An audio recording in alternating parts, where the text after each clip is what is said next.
Hello, everyone, and welcome to Wind, Reel, and Print. My name is Ryan, and today I have a very special guest. His name is Danny. Hello, Danny. Hello, Ryan. Thank you. It's a pleasure to be here. It is an absolute pleasure for me. And full disclosure for folks, we're here to talk about Watchmen, but this will be our second time talking about Watchmen because of technical difficulties. Not either of our faults.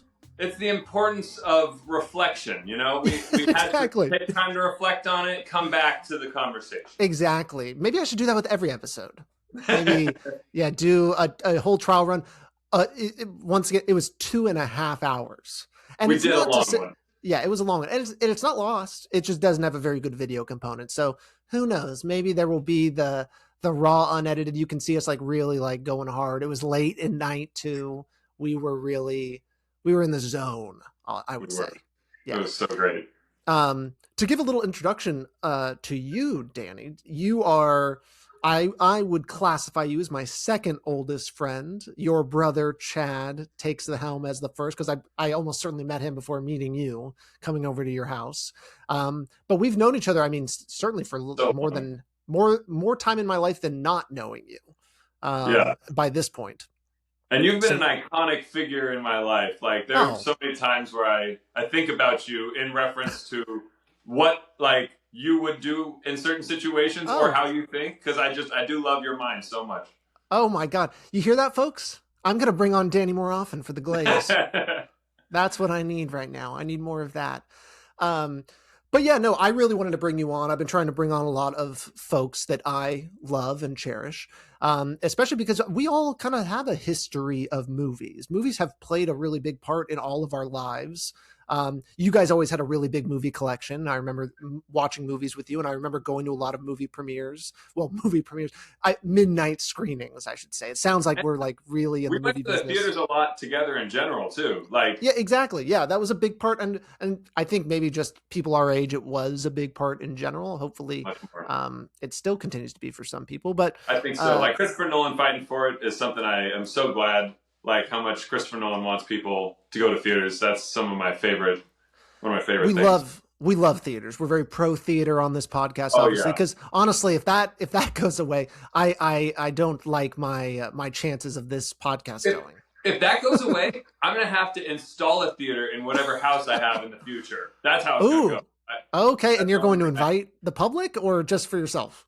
I will. I have a friend who was already inviting the public to his own. Oh God! Oh my God! That's insane. Yeah.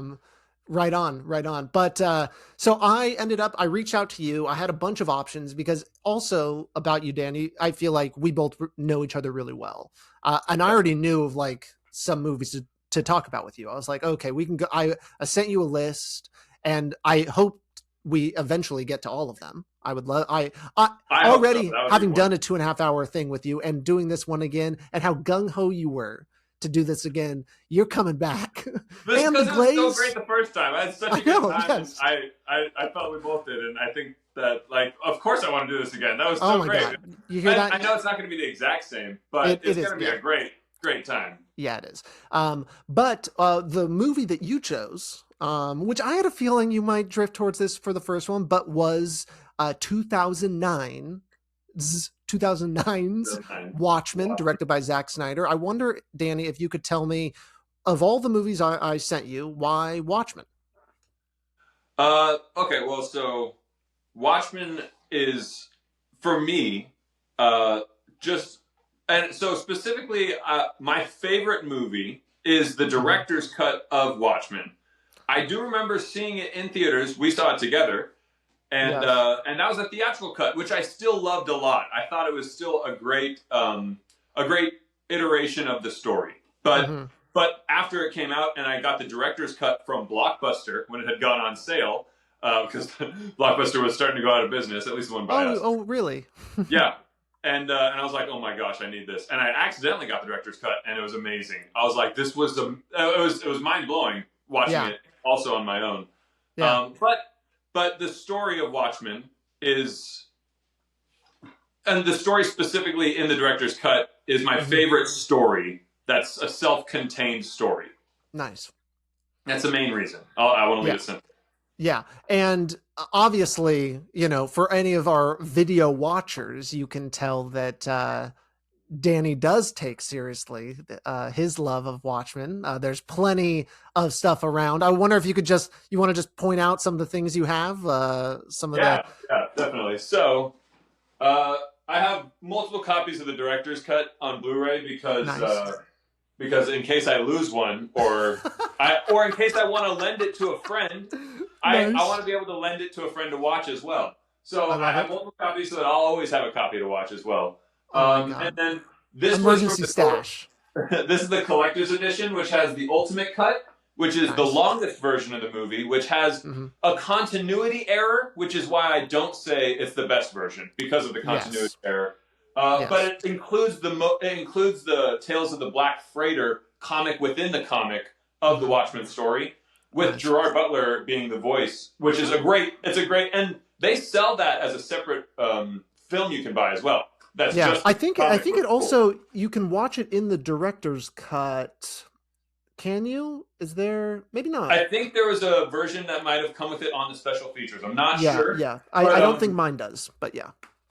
But then I have I have the special features from the director's cut because that has more than the special features from the from a different version, which I got interestingly. Nice. And this is the motion comic, which is like a 10-hour long thing.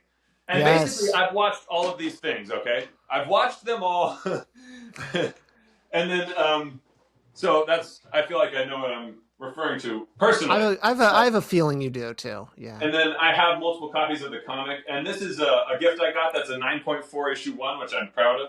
And Unbelievable. Absolute So cool. Watchmen, which is larger graphics of all of the comic, which is really cool. But it also includes like pages that are talking about the formations of the characters and stuff, which is super cool. Yeah, it's almost like how there are those Bibles and things, like annotated Bibles and stuff like that. It's like that, yeah. Yeah, that's an interesting tie-in. Oh, yeah, I mean, fucking, it might be a religion.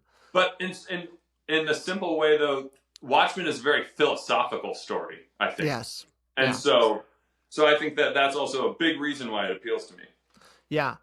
There's a lot of depth, and the more you look at it, and the more you take it in, there's more you can see, and more to learn, and more to consider. Like there are still things that I try to like think about, or I'm like uncertain of when wondering about, kind of a thing. Yeah, yeah, and hopefully during this discussion, something new might even come up. I know in our 2.5 hours, it felt like there were some epiphanies on your end, and I hope to God we can. Yeah, in fact, after we had talked, I came up to a new conclusion. Afterwards, that I will probably be able to remember while we're talking today. Okay, sounds good. Yes. Feel free to say that to the end, or if it somehow pops in at a certain point and makes sense, I want to hear it. Well, right on. So you had already kind of mentioned we chose the director's cut out of all of them, and you kind of gave the reason why. So I'm happy you shared that with the audience. Oh, also, I think the big thing is the director's cut fleshes out the characters' stories, and the story. It's all about the characters. The characters are the best characters that I've ever like. They're so dynamic, but we'll get into that. But the director's cut fleshes out their stories more and includes some of the iconic quotes that I think make the movie. You could say, yeah. And we'll have I also at a certain point want to have I know you got a lot of quotes in your brain. I'm going to let you shoot them off at a certain point. We'll get to some. Yeah. And I'll let you have that release for sure. And I wonder if we can give the audience what is Watchmen. Obviously Watchmen is a comic first, an Alan Moore, Dave Gibbons comic that came out in the low point of comic history. It's kind of when they were trying to reinvent what comics could be, what they could do, the subject matter. And so this, almost perfectly ties into that. It takes a deep look into what any of this is, and then adds the realism. I think a lot of comics from that era started to dose these things in realism. And I wonder if you could you let the audience know? Can you give just like a brief overview of like what? Yeah, totally. I think that's for starters, I think that's exactly right. I definitely think it was that because comics had become so disconnected from what we see in our everyday lives and what Yeah. is real issues in the world, you could say, Yeah. that people had a disconnect. And so Watchmen came around, and it was like, no, let's tackle what's the most difficult things actually happening in the world that heroes don't actually deal with, that we see in comics generally. And then also, I remember, just on a side note, I remember you mentioned that there were also the primary DC characters were not going to be incorporated in the story, so they had to make it separate, contained. It was it was Alan Moore's original intention to have DC heroes in there, and then DC was like, no, but so he had to create kind of like versions that reflect similar DC characters. We can kind of pull we'll get into that, come up with that, but yeah. And so I think that like because they had to create a self-contained story that it came out to be a beautiful product that has a very clear. So the story is that it starts as essentially a murder mystery, which is intriguing for all, I would say. Yes. There's a murder mystery. This character who's called the Comedian, we don't know anything about him yet, is dead, and he was a masked hero in the story. And then, so we're investigating the death. But as we are investigating, we find out what's going on is that the stakes on Earth are the highest stakes, essentially, for the story, which is that nuclear war is closer than it has ever been because it's an alternate reality where the Cold War never ended. And the USSR and the United States are so the USSR invades the territorial waters in the Bering Strait off the southern coast of Alaska, which causes them to prep the nuclear missiles. So they go to DEFCON essentially 3 by really quick. And then there's the theme, which is illustrated in symbolism, in visuals throughout the story in a lot of ways, is that time is running out. And that theme, or that it's too late, perhaps, is illustrated in the Doomsday Clock, which represents, it's a clock analogizing humankind's proximity to extinction, right? So nuclear threats on the horizon, that's a big theme in the story. And then also, there's the theme of what heroes are, right? Which is a huge thing. Like, we have these ideas of people that we make heroes out of. And then there are some that actually, and there may be more than just some, obviously, that have traits that are not at all what many would consider heroic. So that the reality of human beings is that we're not all good or all bad, but there are certainly positions that people hold that get draped with that idea. So that's more a philosophical concept within the story. But the story is about these heroes and this murder mystery and the nuclear war threat. And because we'll be getting into spoilers, I will talk later about it has the best. I can talk about it now, but the best. I think that this is a good time to talk about the either the I don't know if you're going into the twist or like what the difference is, but the main difference between the comic and the movie. But I know this is the part you really love. Okay. And so that's actually a really great point. So the twist is my favorite twist in stories. I don't think I've ever been more shocked and genuinely surprised by any other twist I've ever seen in anything. But it's good. The movie did an improvement upon one of the mechanical elements of the twist, which is what destructive element causes mankind's destruction, or what is the threat to mankind, right? Yes. And so the basically the twist is that the guy who we consider to be the most heroic in some level, because he, for everything he's shown, has done energy work to try and help people. He's done like charitable organizations. He does. He's a very successful businessman. Like, he does all these things that are publicly like on paper look great, right? Yes. But, He is the epitome of like a superhero, like and a good person, and that has gone all the way to the top. I mean, he's the top hero. Well, and what I want to also say is that this story really makes it so that there's only one actual superhero, because the superhero idea is something that's basically almost a fluke. It could almost never happen, basically. Yeah. So it happens in a 1 in a million chance with Dr. Manhattan. But other than that, all the other characters are just human beings who have trained and developed to their peaks of human capability. And and so they're essentially like vigilantes, like Batman or Green Arrow or Iron Man, for example, rather than actual like superheroes for what we generally see in comics. That's a good point. Yeah, and so it was a distinction that it's like these are just people who are dressing up, kind of a thing. Yeah. And also, the thing I love about the Watchmen story is it has such amazing lore that the formation, the reason behind it is that the story is that gangs dressed up in pirate outfits, ghost masks, so that they couldn't be identified in a lineup when they were caught by the police, right?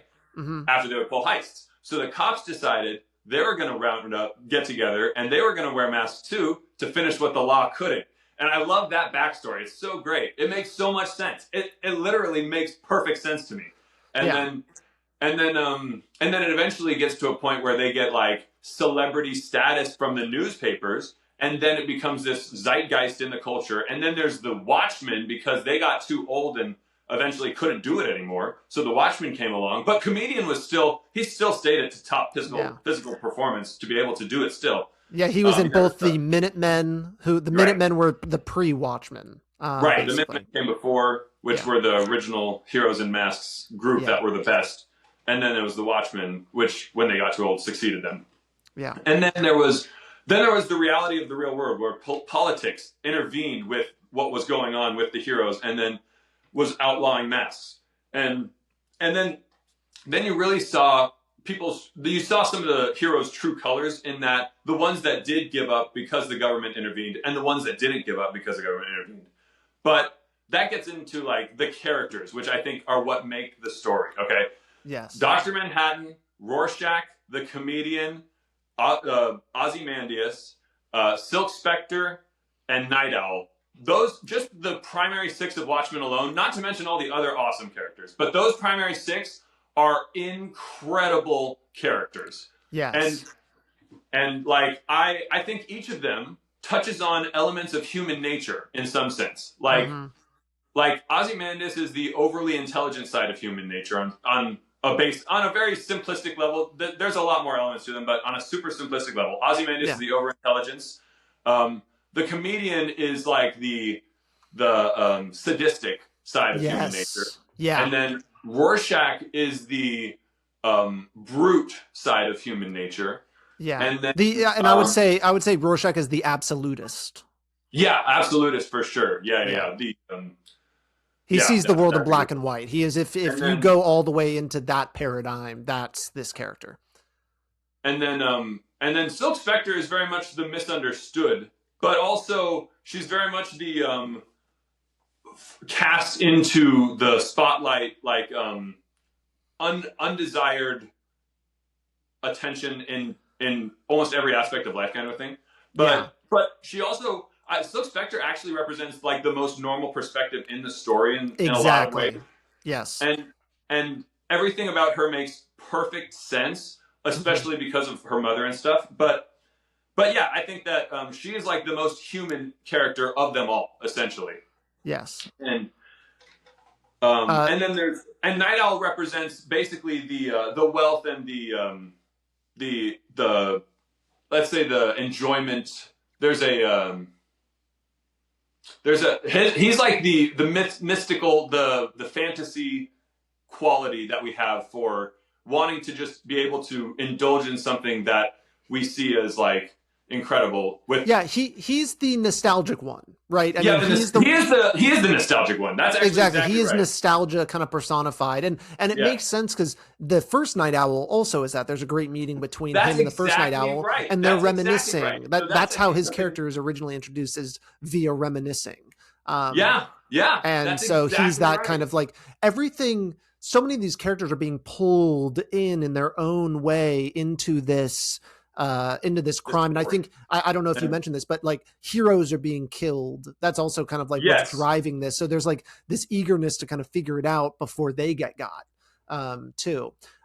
Before I derail us, Dr. Manhattan, what do you think is Dr. Manhattan's like, he's apathy. He is the apathetic side of okay, humanity, yeah. where Yeah. where when you detach yourself and you consider yourself enough othered that you no Yeah. longer understand humanity. Yeah.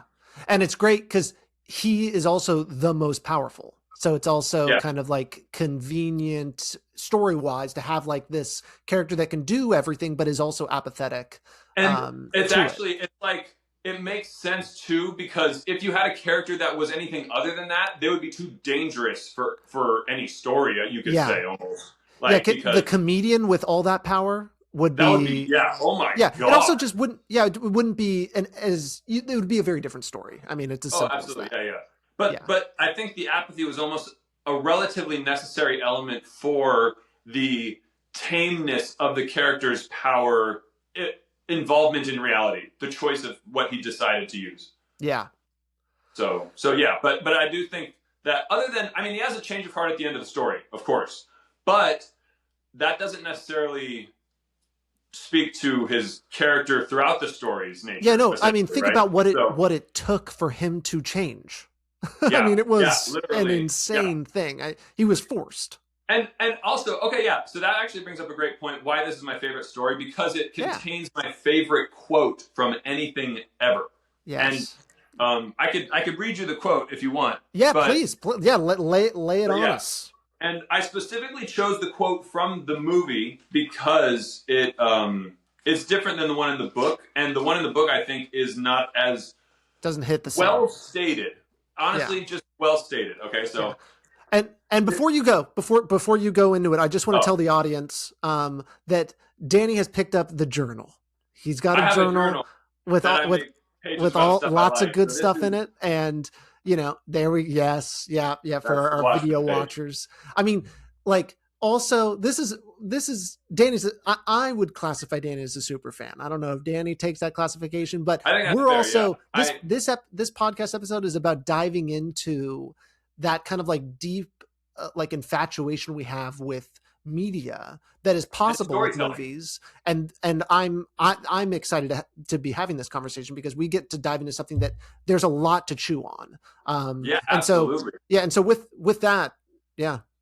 Okay, so really quick before I read this, I will say, please, the medium of storytelling is how we learn. Yes. Right? The whole human history is predicated on us passing stories so that you don't die from learning directly, kind of a thing. That's a very good point. That's essentially it. Yes. Okay, and so I'll just go with my favorite quote from the movie. It is Dr. Manhattan talking to Laurie on Mars after she basically has given up and believes that her life is worthless. Yeah, and I will.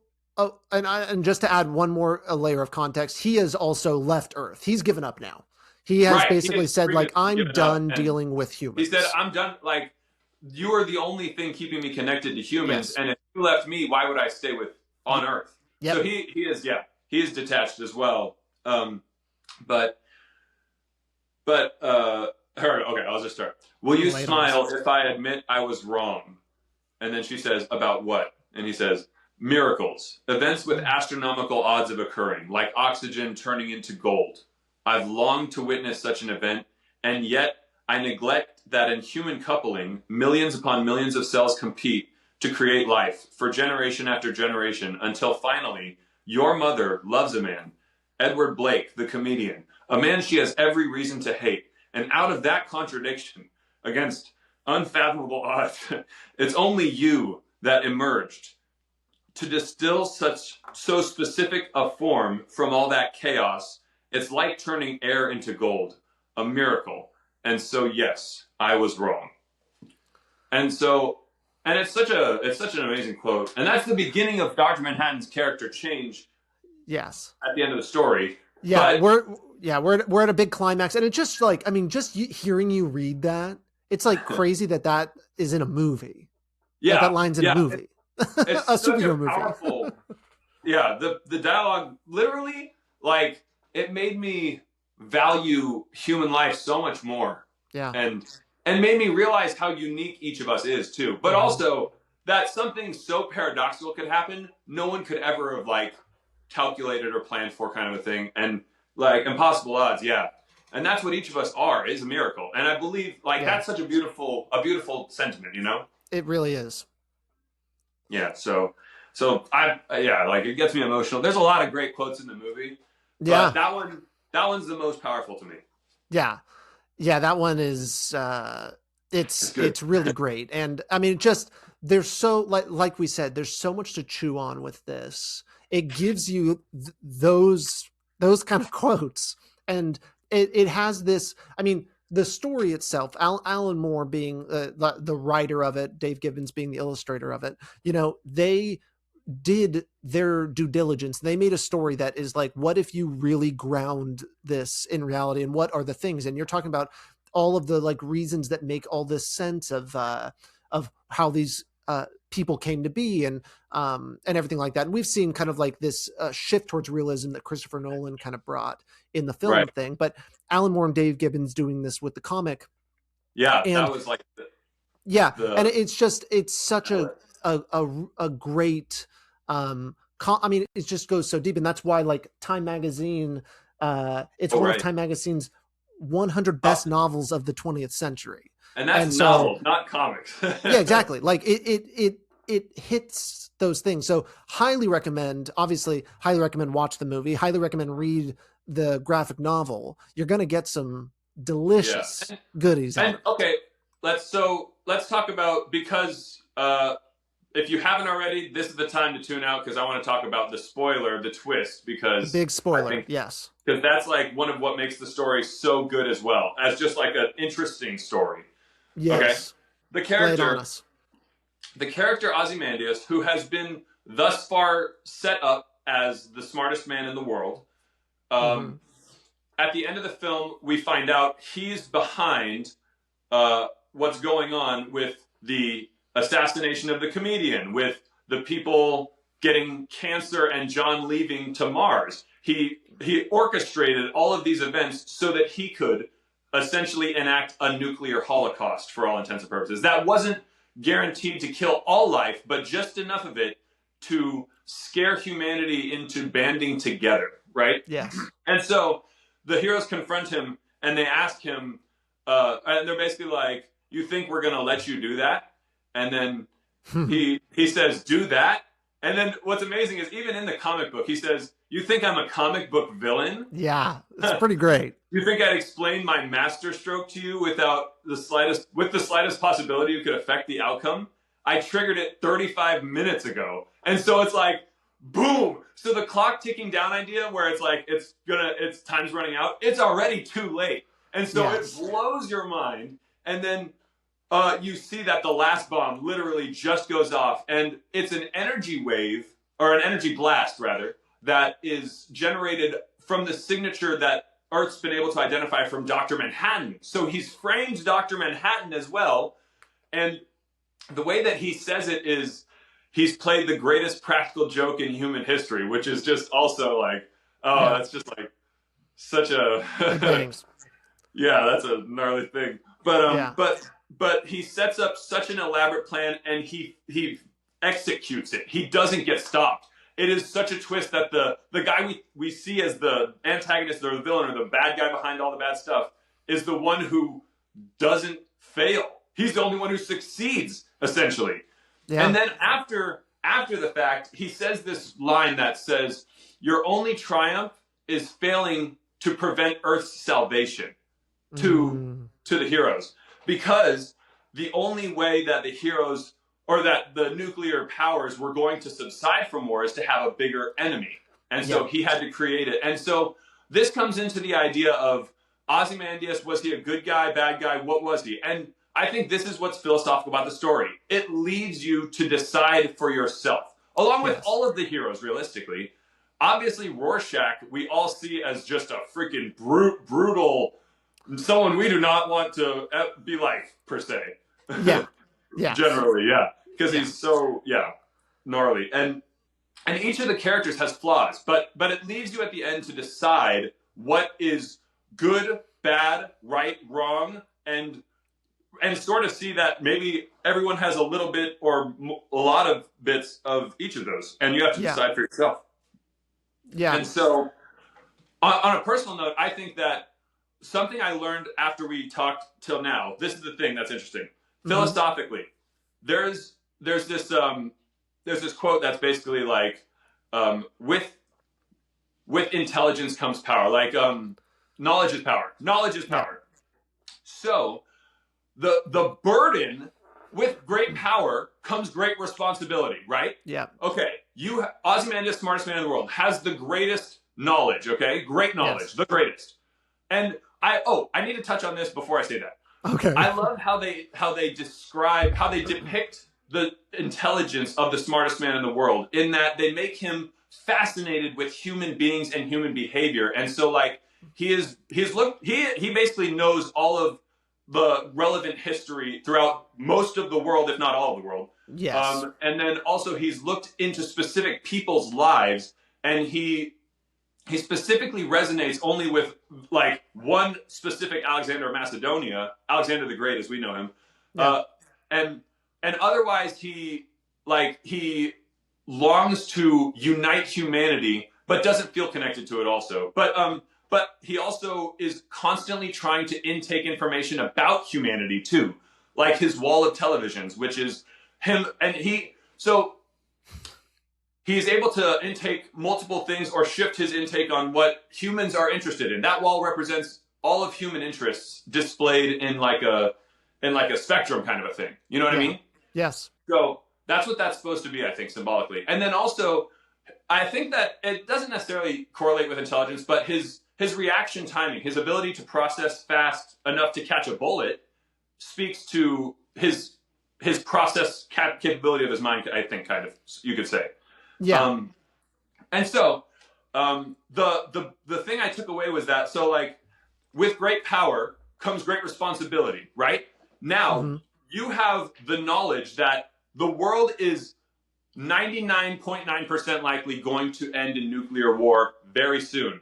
And he saw it well before the United States and the USSR even got to the point that the story begins at. He saw it way before, right? Yes. At the point that the story leaves off, where Dr. Manhattan does eventually leave Earth, whether Dr. Manhattan left or not, like, the nuclear war was dead set. Like, the story sets it up so that this is a guaranteed train car dilemma. It's going to happen. Yeah, trolley car. Yeah. Trolley car, that's what it is. And so, with the great power of knowing that this is going to happen, and that the only way to save humanity is to create something that makes them band together, comes the great responsibility of taking on the burden of effectuating that happening. Because otherwise, no one else is going to make it happen. Yeah. You realize? Like, he's aware of who's working on what in the world, because he got the top scientists to work for his project. Like, he knew what else was going on, if anyone was going to be able to work on or accomplish anything of the sort. And no one was working on the same thing, essentially. And no one could, because no one was as intelligent to be able to work with Dr. Manhattan as well to do things that were otherwise practically impossible to create this technology. But beyond that, not only does he save humanity in that he scares it into banding together, but then he funds the relief effort of trying to help everyone to recover from the devastation with all of the company's value, essentially. So it's so hard to see him as just bad or just good, because he is the one burdened with the knowledge of the only way to properly potentially save the race, where it's the human race lives on, and nuclear war is not going to be considered for potentially ever again. Right? It depends, yeah, because it is still predicated on, will Dr. Manhattan come back and destroy us? Yeah. That's a question to ask at the end, or that they say, is that as long as people think John's still watching, we'll be okay. Yeah. Right. Like, how often are they going to have to keep blowing things? You know, like, that's the question. And then, it's very interesting.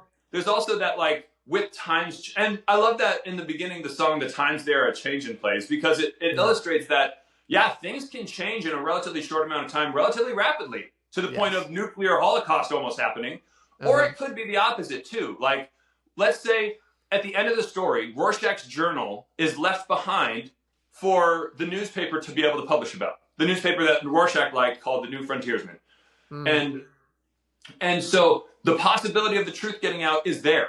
But if the world has already come to an understanding, it's been enough time after the fact, people have changed roles, there aren't the same people in power, right? The truth eventually does theoretically come out, get widely accepted, that doesn't necessarily guarantee nuclear war to just start again. It's true. Yeah, you're right. Because these people have different priorities in their lives. The nuclear, like, we don't think about World War II very much like that could happen right away again, right? Yeah. We didn't generate for a long time. I mean, people are afraid all over the place now, but regardless. Yeah. But you know what I mean? You know, yeah. And just to add on to that, like it also is like, as soon as you kind of open up this time when there is peace, that might give people enough time to be like, why were we fighting in the first place? Exactly. Like, so there is still even that, like the variables can change, but exactly. they're also kind of all still there. So it's just a very interesting. So it's like ending. The future after the end of the story is uncertain. So we can't say that it's going to be good or bad or anything, right? Yeah. But it does leave it on the possibility, which I do like. It's like, because you can still talk about theoretical possibilities after the fact of the story, which is such a great thing in a story to have, I think. Yes. I have a question for you. Yeah. What do you, because like for our listeners that haven't watched Watchmen, and maybe they're here and they're just listening, or they have, I guess they can do that too. What you described Ozymandias doing is very similar to another very popular comic book movie villain. That would be Thanos, who who he wipes out half of all life for a different reason. And I was wondering, like, what you think the differences between those two villains are, because Ozymandias, you can argue, and I think a villain. You can argue it's a villain or a hero. You know, I think it's harder to argue that with Thanos. But what's your thought? Yeah, and I think the proper word for these characters is antagonists, just for sure. Quick. But I would say that the difference is that, and I thought both were great, but Thanos is like, because of the power held within all the Infinity Stones, it seems so simple that couldn't you just double all of resources that existed instead of having all of life? Or stop. Why do you think it's so hard? Right. So, and that's the thing. It's not that I don't have to think that hard with Ozymandias. With Ozymandias, there is one option. Yes. There's no question of what else he could have done. Like, just like he mentions, and it's such a great line when he says, like, "Oh, I already did it." Like, there's no holes in the plan, because they were so obsessed with creating a story that was so realistic. Where a comic book thing, I mean, you can watch these Marvel movies, and I do, and I'm just like, that does not make a lick of sense. And when you're watching Watchmen, you don't really have that. I mean, you can find things just like any other story, sure. Honestly, it's such an amazing thing that they're able to so beautifully illustrate these different characters. And the characters are so consistent and cohesive and definitive. Like, they have such they're so defined. They are so specific. And like, when you think about any of them, you know exactly what kind of character they are. Yeah. And so like, they had this fundamental understanding of the behaviors and the choices that these types of characters would play, which is incredible on its own. But also the thing about Ozymandias is that, and it's like, you know it. If he had to do it all over again, he wouldn't change a thing. And you know that for sure with him. Yeah, it went the way he actually wanted it to go. I mean, I think he's happy with the results. And so it's like, he knew exactly what was going to happen, what it would be like afterwards, and nothing surprised him throughout the whole story, which is another thing that speaks to a truly genius character. Yeah. Because they actually calculated and planned for every eventuality. Exactly. Yeah. No, it's very amazing. And it just like, it's one of those things. And, you know, we now kind of, there was at least a time when like realism and comic book realism was kind of a fad. You know, I think that Christopher Nolan kind of bring it with Batman Begins. Right. But, and then that Batman Begins was just a little bit before Watchmen. Watchmen would come right after The Dark Knight. Yeah. So there was this thing, and this comic is doing the same thing. And so what you get when you go into the realism realm is you can have bad guys win and have like results that aren't, because like if they were to end the Avengers series with Thanos winning, and then then everything just continues, like those kind of stories can't really do that. They still have to. That's why it happens in Infinity War, and then Endgame they switch it back. Has to fix You it. know, there's something about when you go into all this fantasy realm, you can't really have those like sour endings that you can still like. I mean, doesn't mean it's a bad ending, but it's just like I don't know if you've ever seen Chinatown, but I just watched that last night, and that has a very sour ending. Like it's just like everything kind of like goes wrong, and the character just kind of walks off. It kind of lost everything, but there's so much more you can pull out of it because it's still steeped in this realism. Oh yeah. For me, the most sour ending, and perhaps was too realistic on some level, was Requiem for a Dream. Oh god, well that's just fucked up. Yeah, but that's like, as far as I can tell, that's the most sour ending you could probably imagine, and very realistic, hyper realistic, painfully, like very. That's real. So that's very true. real. Yeah, that's happening in real life for sure right now. Yeah, but regardless, I say so much.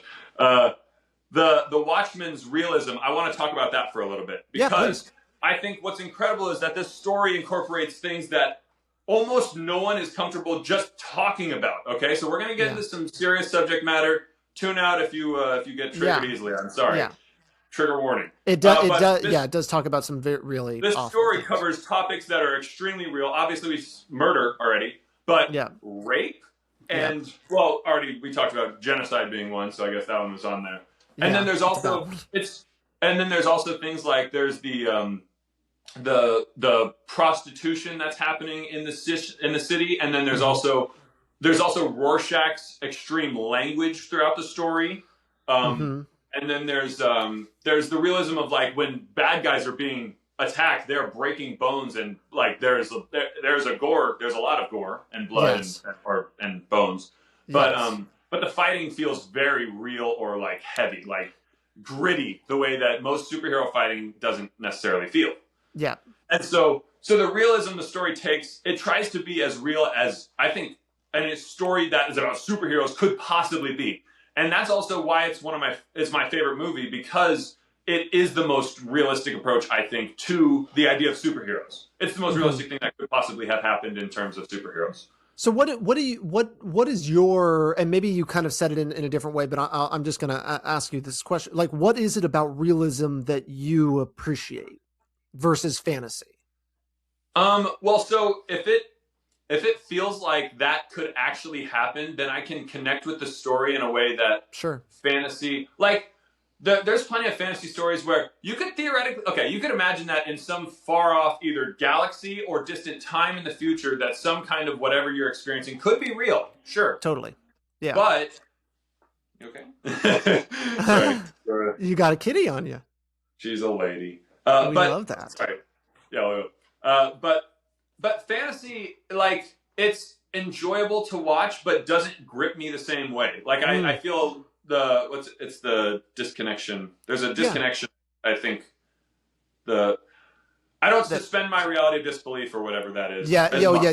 Suspension of disbelief. Suspension of disbelief. That's what it is. I don't suspend my disbelief that much for fantasy stories, right? But this story, it is fantasy, but it is hyper realistic in the sense that this could have genuinely, except for Dr. Manhattan, you could say. But even then, like, we don't know everything that could possibly happen in all of time and physics and everything that technology we're creating in some sense, right? Like, we don't know that that's genuinely impossible, but that's like maybe if a superhero could create, that would make the most sense, perhaps, I think, right? One that's able to atomically understand how to reassemble their essence into a being, essentially. Cool. Because of atomic and molecular, or like because of the understanding of how it's still even though it's a fantasy kind of character, it's the most realistic you could like come up with. Right, and I think it's just a great idea for what makes sense and the way that like he died and everything about the character makes a lot of sense. Yeah. So go for it. Yeah. But I would say that there are very few superhero movies that accomplish what this movie does. And I would say like the Batman trilogy that Christopher Nolan made beautifully accomplishes this reality. It does. I totally believe that this could happen in some sense. Yes. Yeah. And then also I would say the Batman with Robert Pattinson's a good example of another one. But And Iron Man with Robert Downey Jr. is the first Iron Man, right? Definitely. It's very steeped much in more realism. believable. Yeah. Way more grounded. And so like, so those stories have the most, I think, power to genuinely connect because it's a story about potential reality.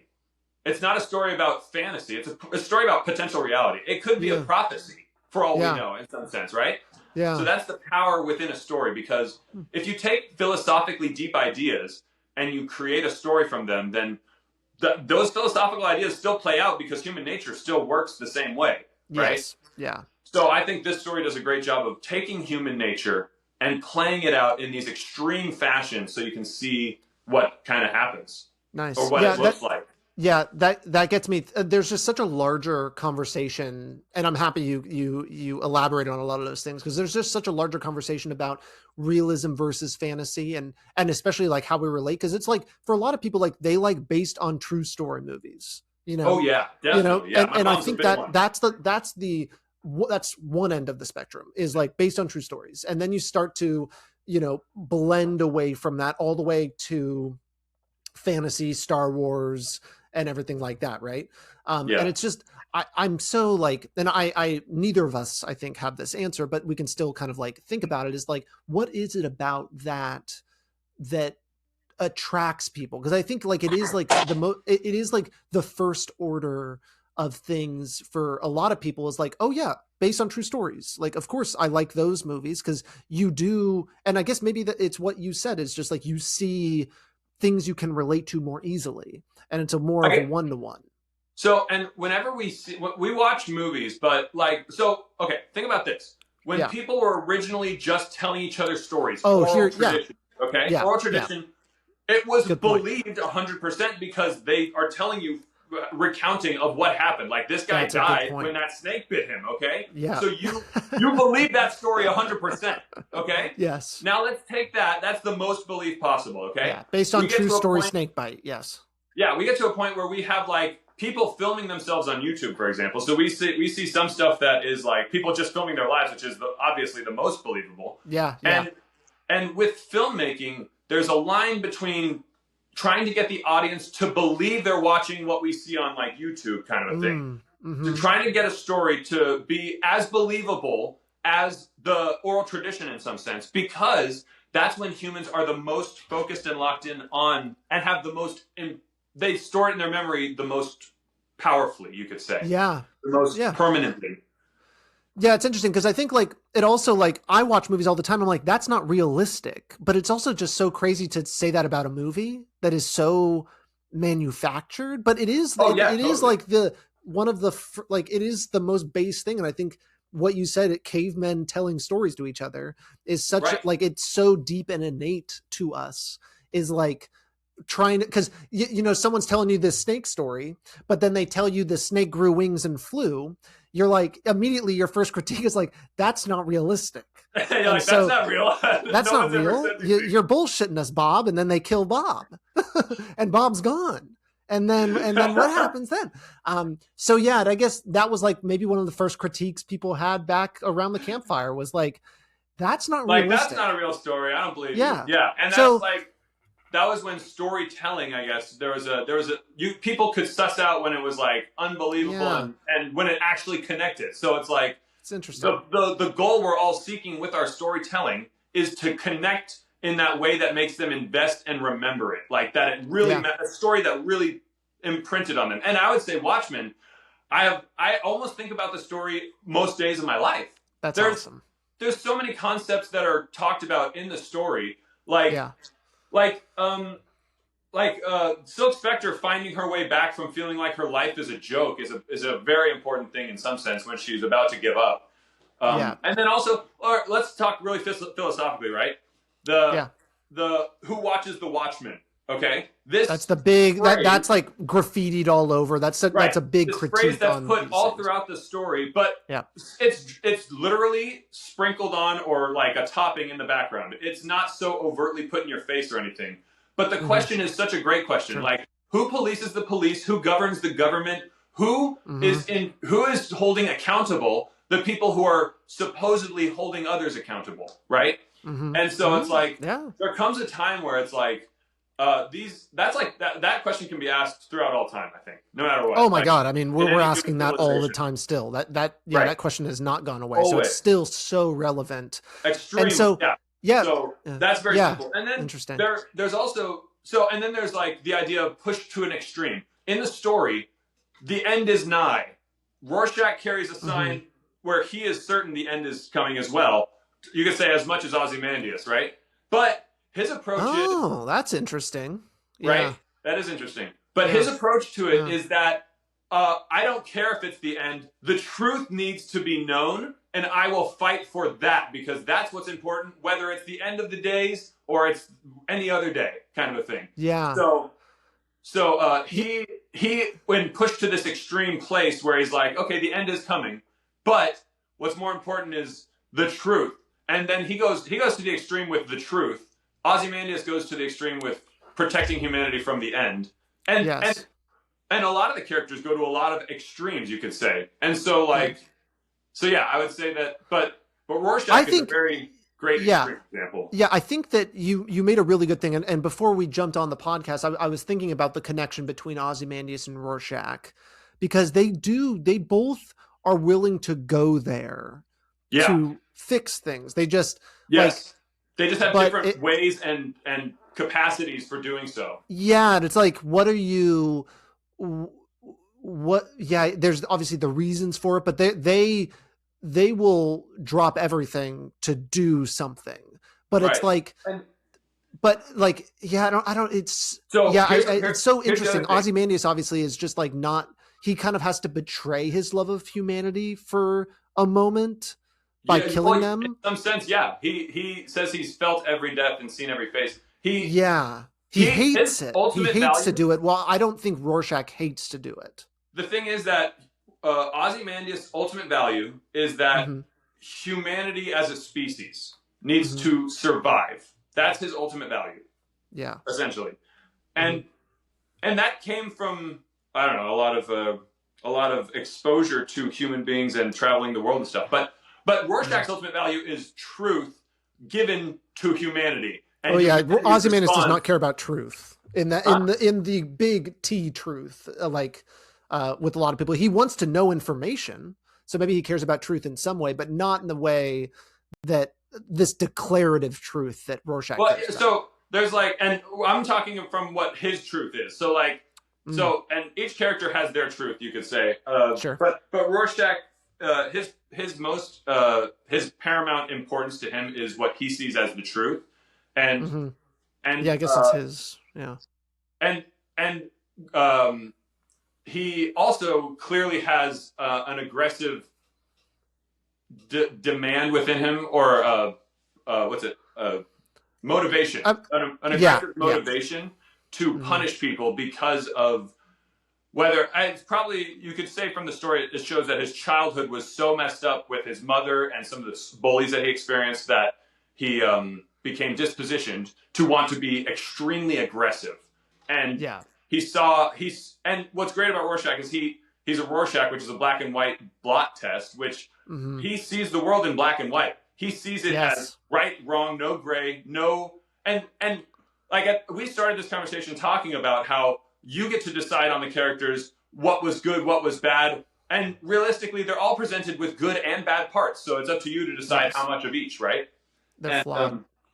But Rorschach doesn't see it that way. He sees it as black and white. And that's a really powerful human thing, because there are times in our lives where we only see things as black and white, or we feel so kind of a default. We also, sometimes it's because of emotions. We feel something so emotionally, we can only see it one way. We bias ourselves, and it's a perfect personification of it. And so, they both, Ozymandias and Rorschach, do have this extreme facet that the other characters aren't necessarily as extreme. Yeah. And it then makes sense why, in the end, Rorschach is the only one besides the comedian, that dies in this. Yeah, because he also gets to a point where he can't take this. He can't take that kind of unbelievable length. I think to the right do word this thing. is compromise, because Yeah. Rorschach's line is yeah. never You'd have to compromise, not even in Yeah. the face of Armageddon. True. And Yeah. to accept a lie True. is to compromise, right? Yes. He could So never. yeah. So yeah, it makes perfect sense. And then also on a similar since we're on the topic of two characters real quick, Yeah. Ozymandias and Rorschach, let's go to Rorschach and Night Owl. I think Yes. Rorschach and Great Night duo. Owl, we mentioned this before, but Rorschach and Night Owl are a perfect combination to illustrate the character of Batman in a realistic way. Yes. Because Batman is supposed to be this world's best detective, but also extremely elite, top level, like combat with all these technology, and did all this like this, you could say, preparation for fighting, which could conflict with someone who's the top detective, because you have to spend time looking into how to research crime and how to investigate and stuff, or time that you would spend investigating instead of working to be ready to fight, right? Yes. So we have Night Owl and Rorschach. Rorschach is the detective that will find whatever answers no matter what. And Night Owl is I will fight, and I will be like, I will have all the best things to be able to take down every criminal no matter what the case. Like, no matter what the criminal comes at me with, I'll have a plan to be able to handle it, and I'll be physically ready. And obviously we see the comedian in the story after he'd gotten somewhat out of shape since he hadn't fought in years. And like, and his libido was lost from feeling so useless, not being a hero. And so like, so the fighter side of him was gone. And for fighters, that's a big deal. Like, yeah. And what's good, like what's great about them is also in the grand scheme of the story, they were partners. And that's just a really cool aspect of it that comes out in the film, when there's like the only heartfelt moment that Rorschach ever has is with Night Owl. And it's actually very surprising when it does. Because he also sort of has a heartfelt moment, and it's not heartfelt. It's more like vulnerable. He has a vulnerable moment also with Dr. Manhattan when he says, if you'd have cared from the start, none of this would have happened. When does that line happen? Remind me. Is that at the end? It's right when he goes out into the snow after he says, you guys keep your secret. Okay. And then, then Dr. Manhattan says, I can change almost anything, but I can't change human nature. And then Rorschach says, if you'd have cared from the start, none of this would have ever happened. Yeah. Yeah.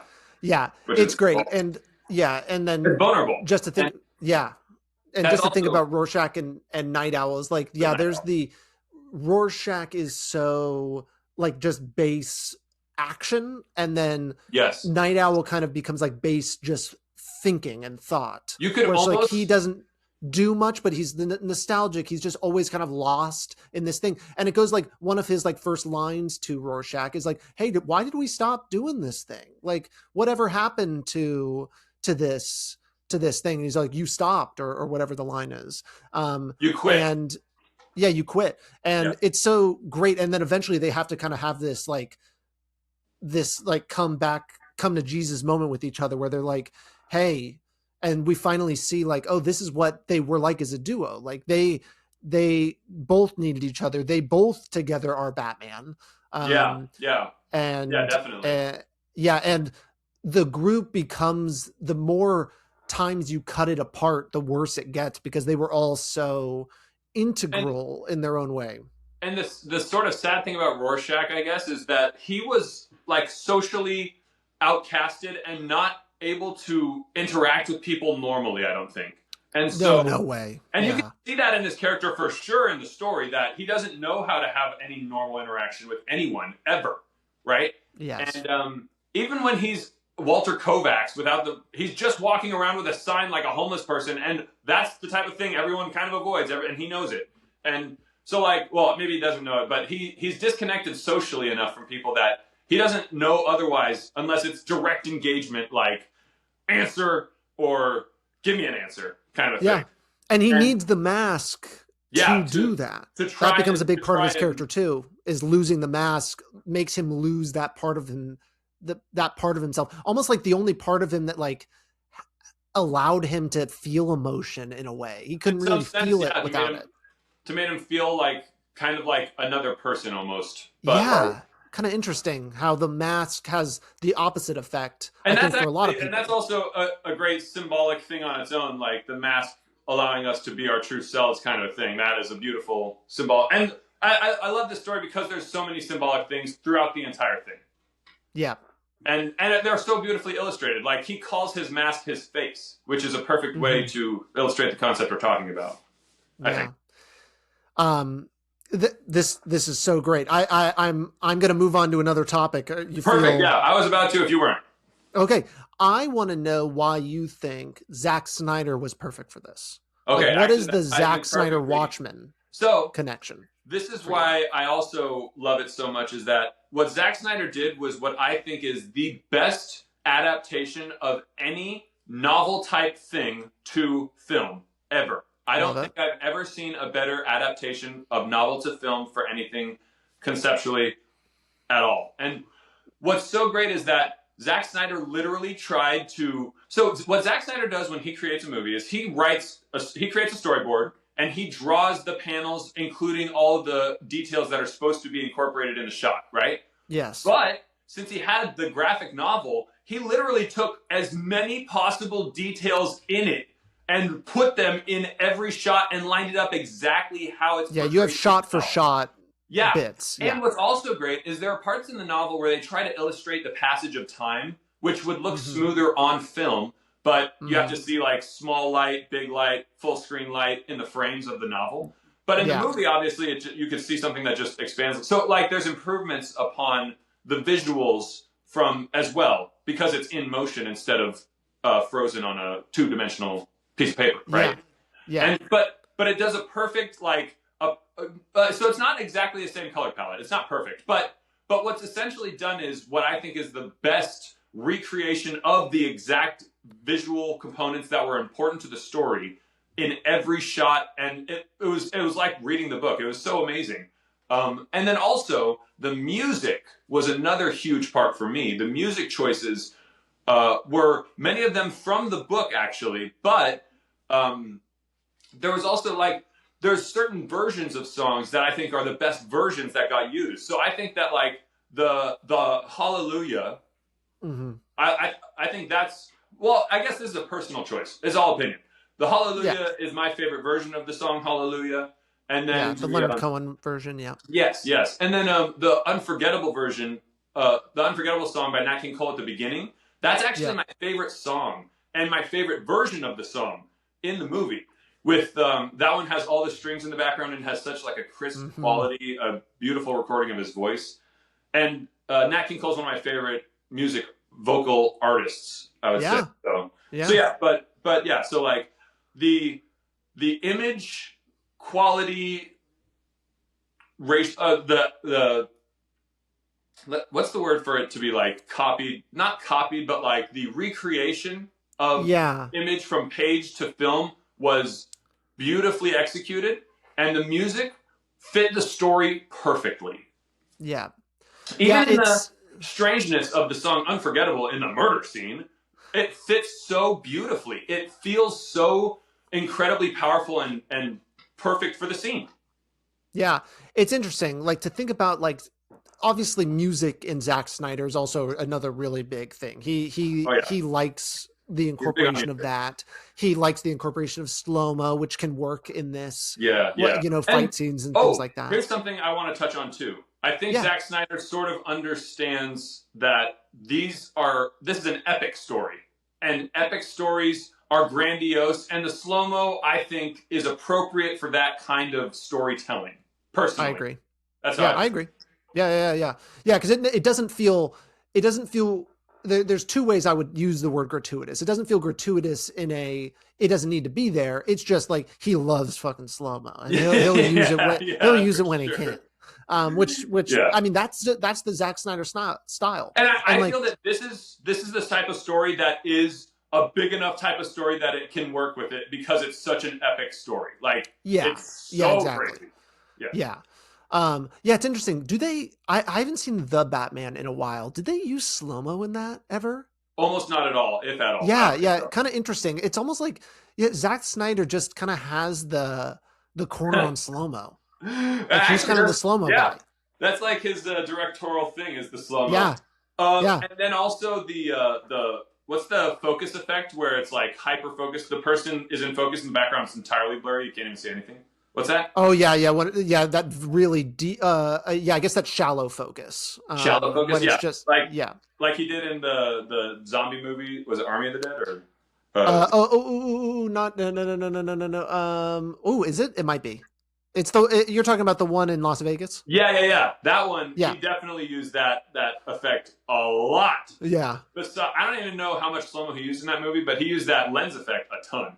Yes. But yeah. So like his slow mo is definitely like a big thing on his style, whereas like J.J. Abrams has his lens flares, for example. Exactly. Wes Anderson likes the framing. Like we can point to a lot of. I love Wes Anderson's framing and his visual aesthetic. It's his thing. And Darren Aronofsky has another. He likes his are more like interesting stories, but he also does framing sometimes that's very interesting. Yeah. And wow, Aronofsky. We haven't really talked about him on the pod. You're the first. You've now brought him up twice. Oh, really? I mean, you brought up, Requiem for a Dream, and now we're talking about, right. Yeah, he's an interesting guy. There's a lot of movies to dive into with the Aronofsky's, Aronofsky movies.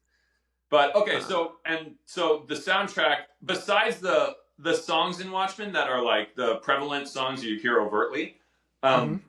The songs that are just the background music, Tyler Bates and whatever composers they got together worked on. I like those songs. Here's what's funny. I was shuffling through my phone and those songs are on there. And one came up and I'm like, this is for sure from Watchmen. It's such a distinctive score to me. Like I know it right away for sure. Yeah. And I like it a lot. I love the score. I love it. Can you like is the music generic? Or is it, or do you just know it because you've listened to it a lot? Or could you say like that's a Watchmen sound? I would say that like there's some of it it's slow and it's multiple notes, but like I don't think it's. I mean, what would you classify as generic per se? I don't know. I guess could because it's not bad either way. I'm just kind of curious. But is it like could you put that music in another movie and it would kind of feel the same?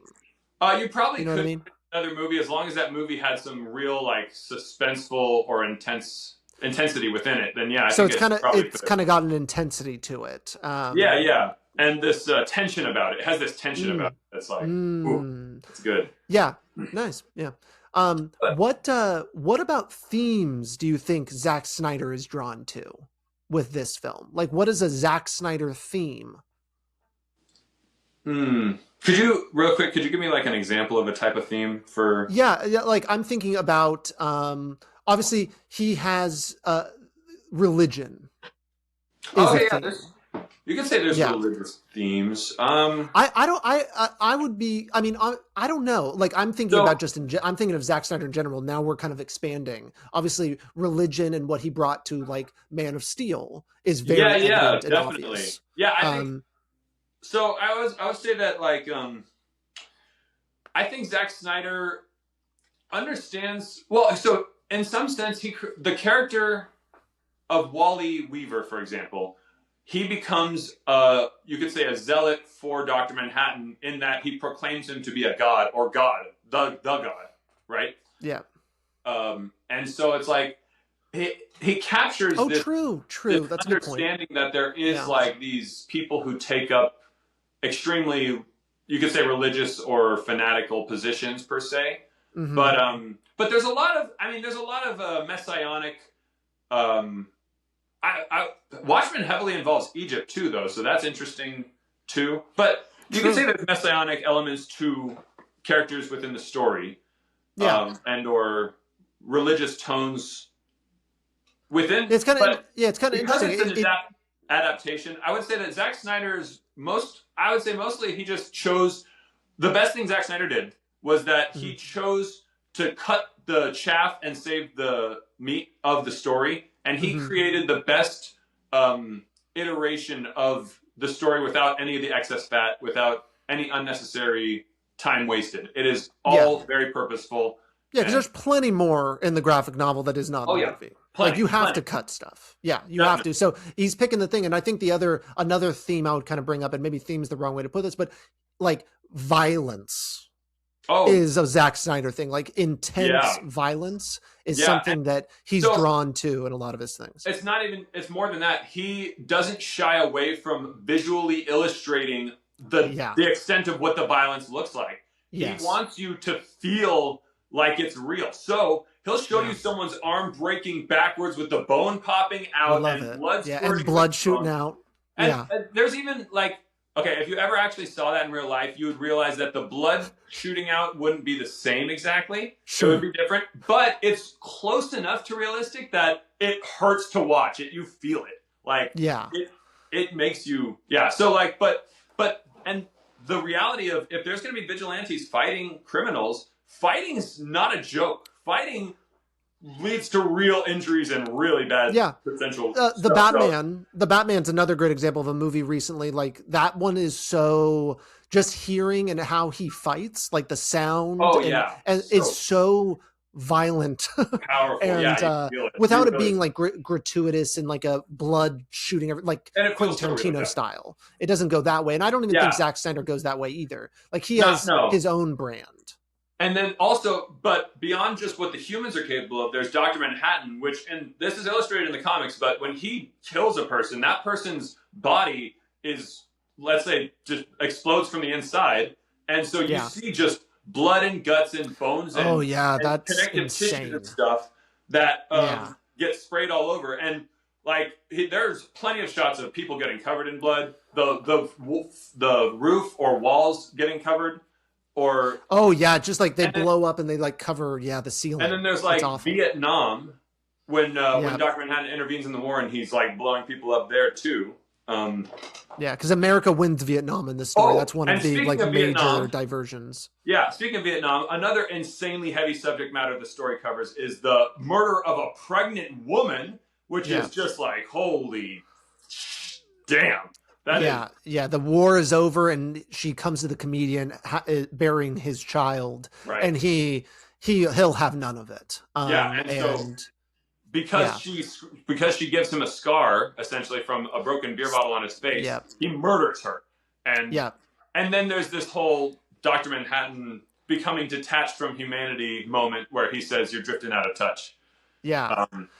There's something so interesting because immediately as you're kind of like when thinking about how comedian resorts to violence so quickly and is also like he is the kind of character that will ask why not do that, like who are you, like of the like you're he doesn't say like you're a pussy for not doing it, but it's along those lines of like, what, of course we're going to do this, like what's your problem, like these guys have to be taken care of. He's the full on version of that.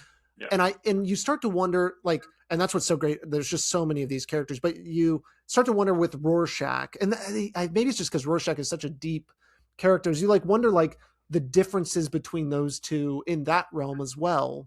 Because Rorschach is willing to do an unbelievable violent act for, it's not even eye for an eye a lot of times. Like he determines whether someone doesn't even deserve to exist anymore. Just wants to stop people that he deems like damned, who he thinks are evil. He sees bad. He sees good and bad, and he just wants to stop bad. That's it. And it's not personal. All he cares about. Huh? Yeah. I think that's what it is. It's not personal for Rorschach, but for the comedian, like it's kind of personal. Like killing that pregnant woman is a personal choice. 100%. You know, like I don't think I don't think Rorschach would do that to a pregnant woman.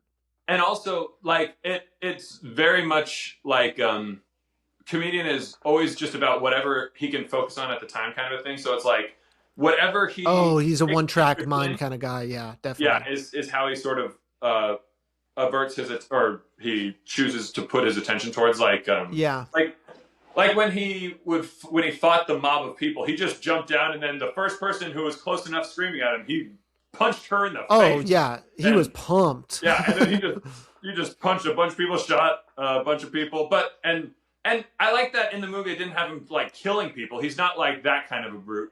He'll shoot them with the beanbag thing so that he just really hurts them and scares them essentially. So, but the difference between Rorschach and comedian, there are differences, but they're both extremely harsh characters. Yeah, it's interesting. They both hold the extreme violence. I mean, you could say Ozymandias as well, but I think in general, Ozymandias isn't an extremely violent individual. Right. But, yeah.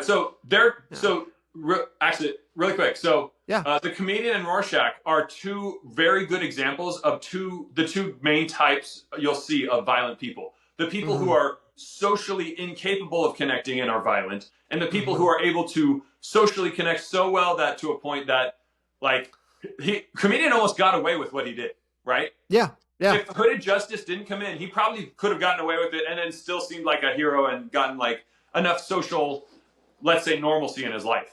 Yeah, but, and for the audience that doesn't know, that was the rape of Silk Spectre's, the first Silk Spectre. The first Silk Spectre, Which, led to that. Janie, no, not Janie. But yeah, and so, but so there are two great examples of extremely aggressive or violent types of people. But then there's the, you could say criminal mastermind with Ozymandias, but realistically, it's like this is the risk of having a person with power. You could say actual power, and the power was obviously on a variety of fronts, like you could talk about, but that's he wasn't aggressive in any sense. He only ever used physicality when it was strictly demanded, specifically. And that's a beautiful thing that his character, like all of his choices were specific and calculated and decisive. Like it was great. Yeah.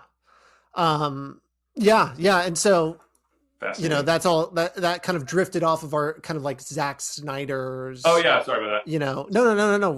That's part of the podcast as we kind of like dive on. This is one of the first times for the audience. I have like an outline from our past episode because I was like, it was a perfect opportunity to be like, hey, I know what we talk about. So I'm just like, I keep, just keeping us on the ball, but Zack Snyder's just such an interesting director. And I want to say this real quick for Zack Snyder, I guess. Let's not just Watchmen. Let's talk about Zack Snyder as a director after Watchmen when he did the Man of Steel and Justice League trilogy.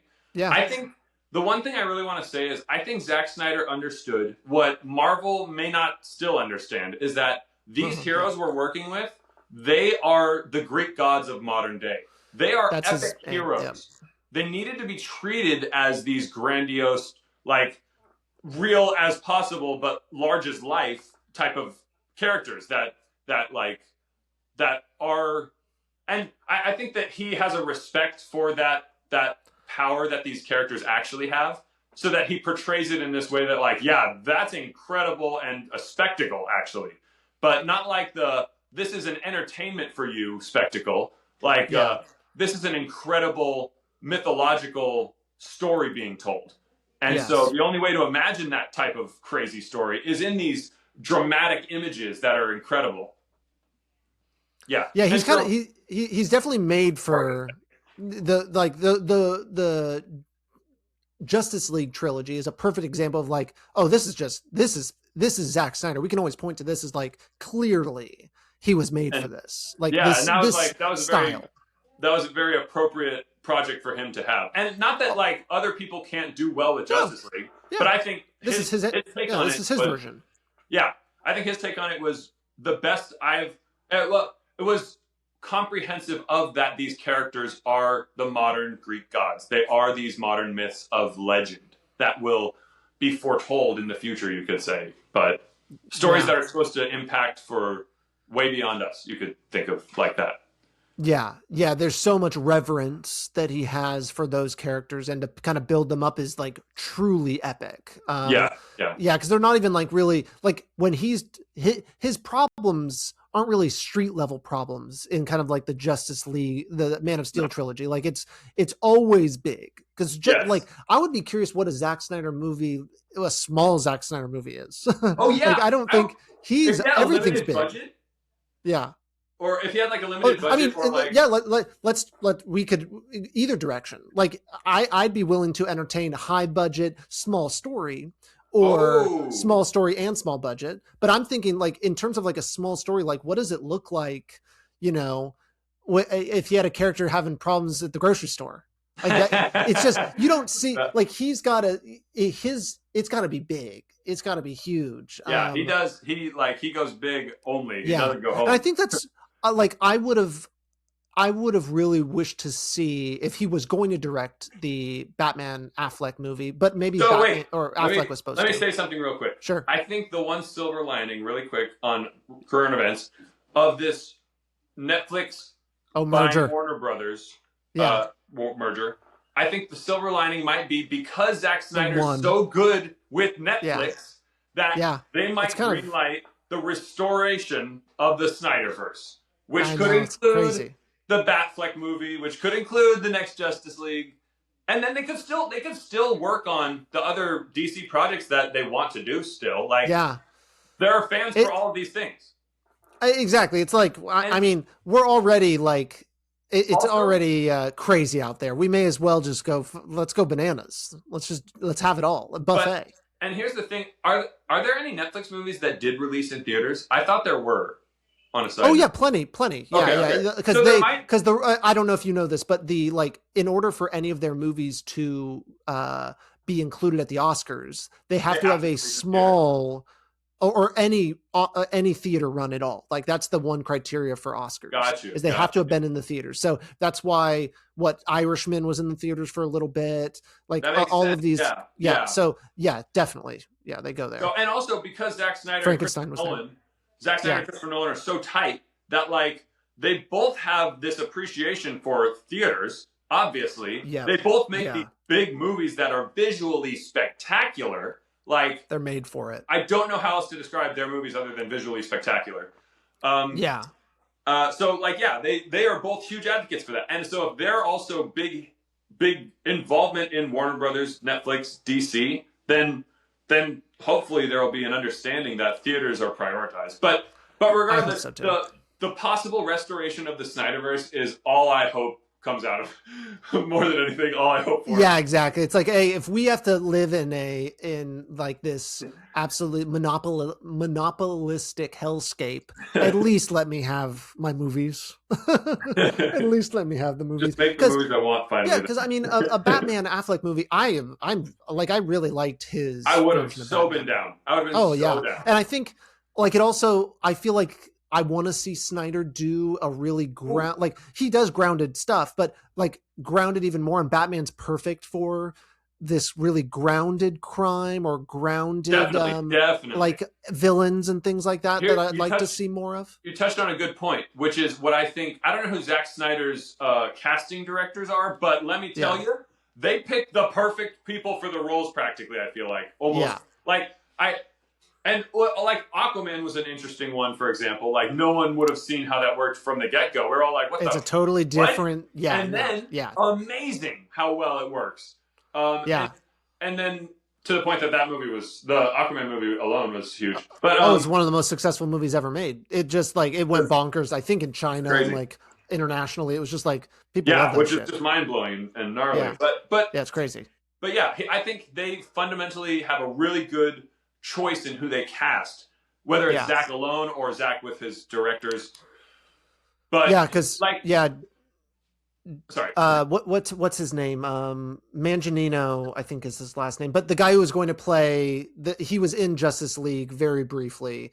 But was going to play like Deathlock or whatever, Deathlock.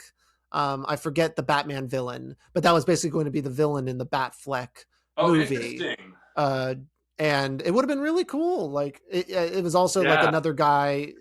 There's a lot of like photos that Snyder took of him like on set and stuff. And it was just like, damn, we did like, it does suck to know of all the movies we missed out on. I'm like, I don't think obviously Snyder's never going to have a hard time. Cause even like even the Rebel Moon series, like it didn't, I don't think it did like in terms, if we're talking critically or if we're talking like running the numbers, I don't even think like his movies do the biggest numbers or anything like that, but there still is like this appealing thing of like, oh, what does like he can put people in the seats and at least have like a spectacle, which I can really appreciate. I think it was basically because after Justice League came out and it was Joss Whedon's Justice League, that was when I think the drop off really happened for his numbers, because he had a relative decline to an extent. It was like 300 Watchmen, Man of Steel, Batman vs Superman. There was a relatively steady arc of success within his career, and then Justice League came out, but it was the Whedon cut, and Zack Snyder stopped working for a while, but then he came for back. obvious reasons. Yeah. And eventually, when like all of us fans paid to restore the Snyderverse, he came back to finish making the Justice League, and then he continued making movies like Rebel Moon and Army of the Dead, and then like so. But I don't think, and those were Netflix, and so it wasn't the same. And I would say that like I still think he was quite successful for the time that those prominent movies were happening. And he kept bringing them back. I mean, it worked. He could easily make another movie that's worthy of theater release and people making a fuss about going to see it, and possibly Christopher Nolan has a lot higher of a likelihood of that happening. But Zack Snyder could still pull it off for sure. I have no doubt. Oh yeah, yeah. I think there is a lot of draw in his style and form and what kind of stories he's willing to tell. I mean, I think he is. The story is a big part of it. Definitely. And so another thing that I think is part of Zack Snyder's style is that he makes director's cuts. He makes multiple cuts of movies where a lot of others don't. Yeah. Like, and he Rebel Moon's a perfect example. Like, he comes in with a deal of like, hey, one for you, one for me. And a lot of times people do that. Like, I'm going to do one whole movie for them, and then I'm going to do a totally different movie for me. He does it where he makes the same movie, but in different ways. Yeah, and so like Rebel Moon was so interesting because the director's cut was so much darker and heavier and like just brutal. It went R-rated. Like not only was it like R-rated, like it's not just like adding in blood, but it's like changing so much of the story and vibe. It was quite a different sense of story, you could even say, because of how different it was. But and that was very interesting. Like the only movie I really like in recent thinking is Man of Steel that doesn't have actually I don't know about Army of the Dead, but Man of Steel didn't have an alternate version, which was interesting. Oh, interesting. Watchmen did, Batman vs Superman did, and Justice League clearly had the Whedon cut. But if we didn't have the Whedon cut, we might have had multiple versions. But even like there's multiple versions even of Zack Snyder's Justice League. Like, he has the black and white version, the gray version, which is the black Justice is Gray or whatever. So he loves messing with the form. Like, that's something he really likes, and like that he's like the only director out there that is doing that. Of really changing. I think Godzilla -1 is a good example of like a movie that came out recently where they also did like a black and white version. Cool. Yeah. I know that. And so it's cool to see them kind of messing with that, because that's something we talk about on the podcast a lot, is the form of film also really dictates so much. And like, I watched even before Zack Snyder's Justice League was black and white, I turned my TV monochrome so I could watch it because I knew it was coming. So I turned my TV monochrome and I upped the contrast. I was like, I'm going to watch it the way he wanted it, because he kept saying like, this is kind of how I intended it. And I love it in black and white. I mean, that's my preferred version. So cool. I watched it in black and white just like a week ago, actually. Or less. Oh, nice. Yeah. But it looks so beautiful. I love it. It really does. It's really cool. It's incredible that like it can still be so entertaining without any color, essentially. It doesn't. Yeah. There's this director named Steven Soderbergh. He did all the Oceans movies, which you've probably heard of those, like Oceans 11 and 12 and all of those. He's a really famous director who's done like, he's one of those directors that works so much. He releases like a movie every year, sometimes two.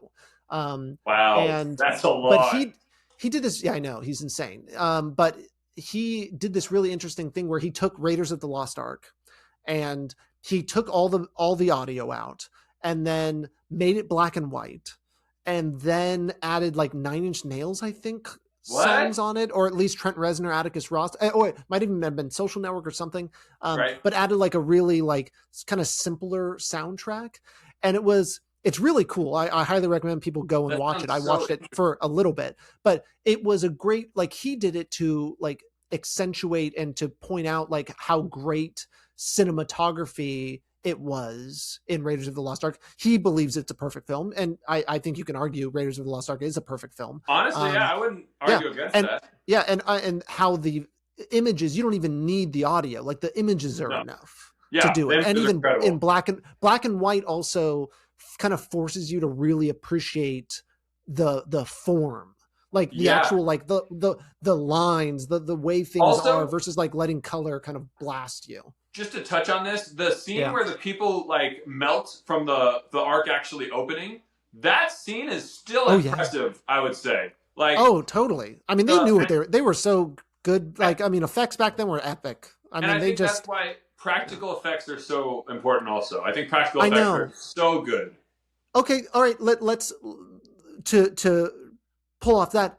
Zack Snyder is a green screen, blue screen fanatic.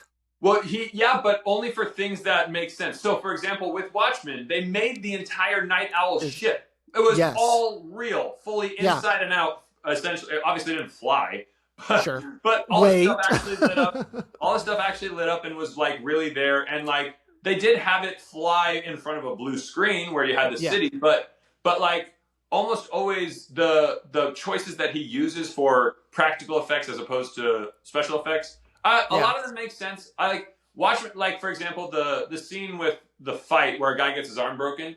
You can tell it's not practical effects. You can tell it's special effects. Yeah. It's almost like 3D movie level. Like it's kind of like going into the screen a little, you know. Yeah. But so like he's not like all about the practical effects, and I sort of wish he was more.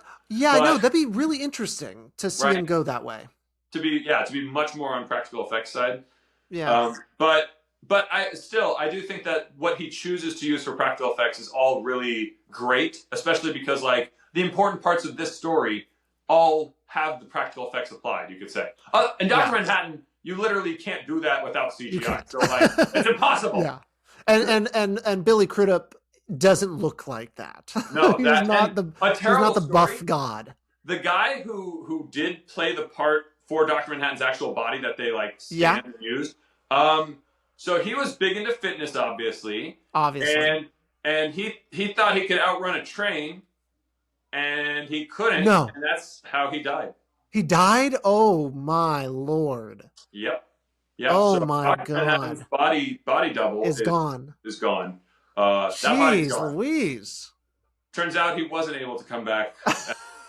I'm sorry. That's so dark. No, that's fine. It's fine. We got a comedian here. Yeah, no, that's that's crazy, weird little factoid about it. Yeah, it's sad, but true. I'm pretty sure it's true. But okay, I want to talk really quickly about some. I would say that straying from Zack Snyder. Well, I think Zack Snyder understands the importance of quotes and us talking to each other, of dialogue. I think, is such a huge, important thing for him. And like, since we're talking about Watchmen specifically, I won't go into the quotes from the other things that he's done, like Man of Steel, that I really love. But, sure, of course you do. Of course. You probably have a whole shitload of those too, I'd imagine. Yeah, but the Watchmen is full of great quotes, like, and that we connect with. So like, a great one would be Dr. Manhattan when he gets ambushed by all the reporters. And he says, I said, leave me alone. That is easy to connect to whenever you feel overwhelmed, overstimulated, and need to get out. Like, because it's not even just the line. Yeah, it's not even just the line there, because I mean, we're talking about a god. Oh being bothered. That moment alone is huge. That moment, because so basically, Dr. Manhattan gets confronted with this idea that everyone he's ever been around, he has given cancer to and is killing. And then, and so he's gaslit to believe that he's doing that.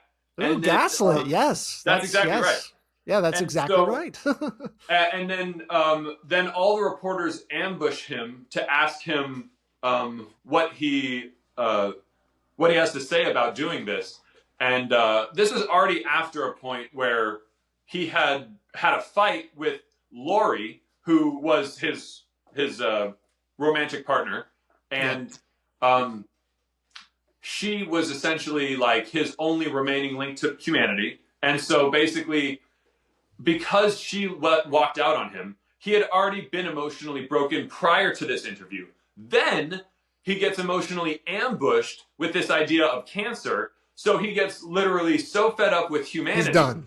Yeah. And then there's another great quote is, "I'm tired of being caught in the tangle of their lives," which is what he says while he's on Mars, which is something we all can understand as well. Like that. If we could teleport to Mars when shit's going bad, that'd be kind of nice. I'm sure we would frequently choose to do that for some time. Yeah, sometimes you need some quiet.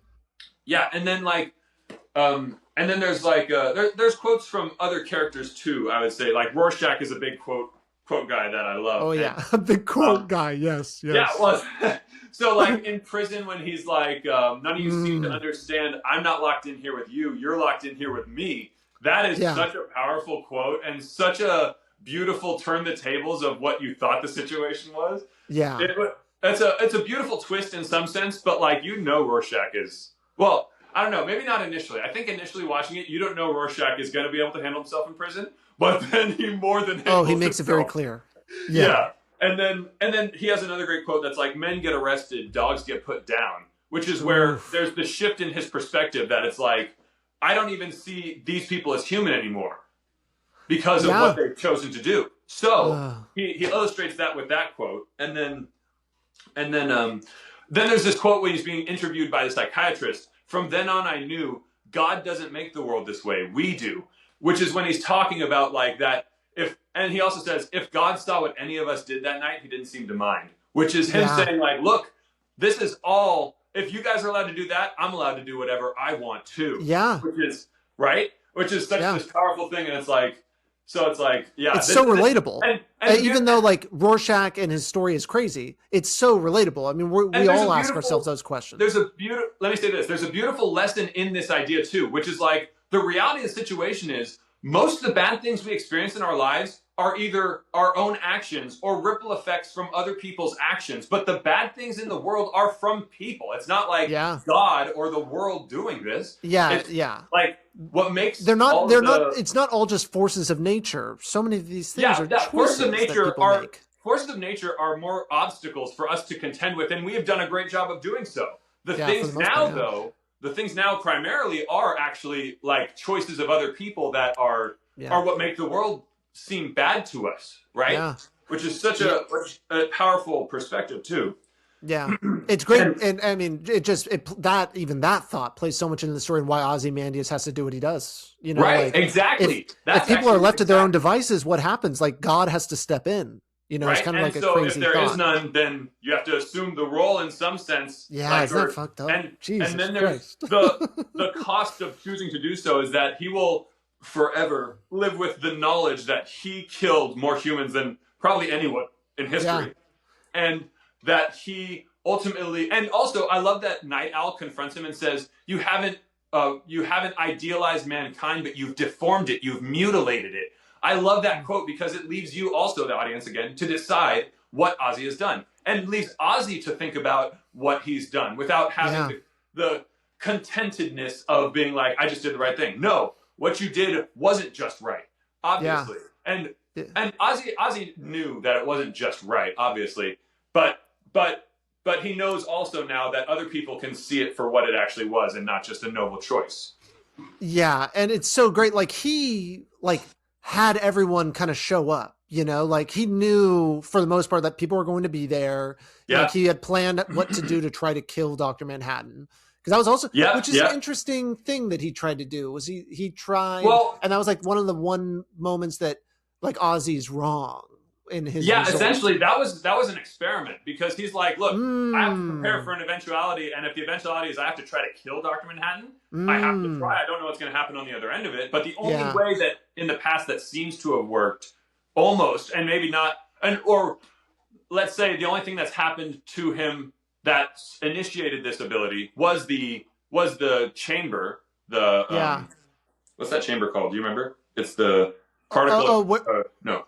Yeah. Oh, you're talking about where Dr. Manhattan becomes Dr. Manhattan? Yeah. It's the intrinsic field center. So if an nice. intrinsic field center, big brain.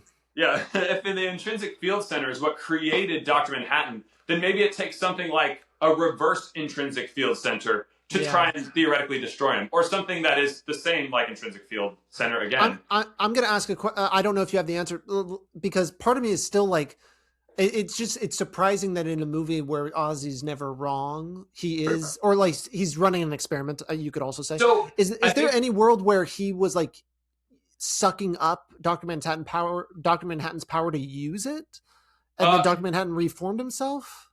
I think that that's actually a really good question.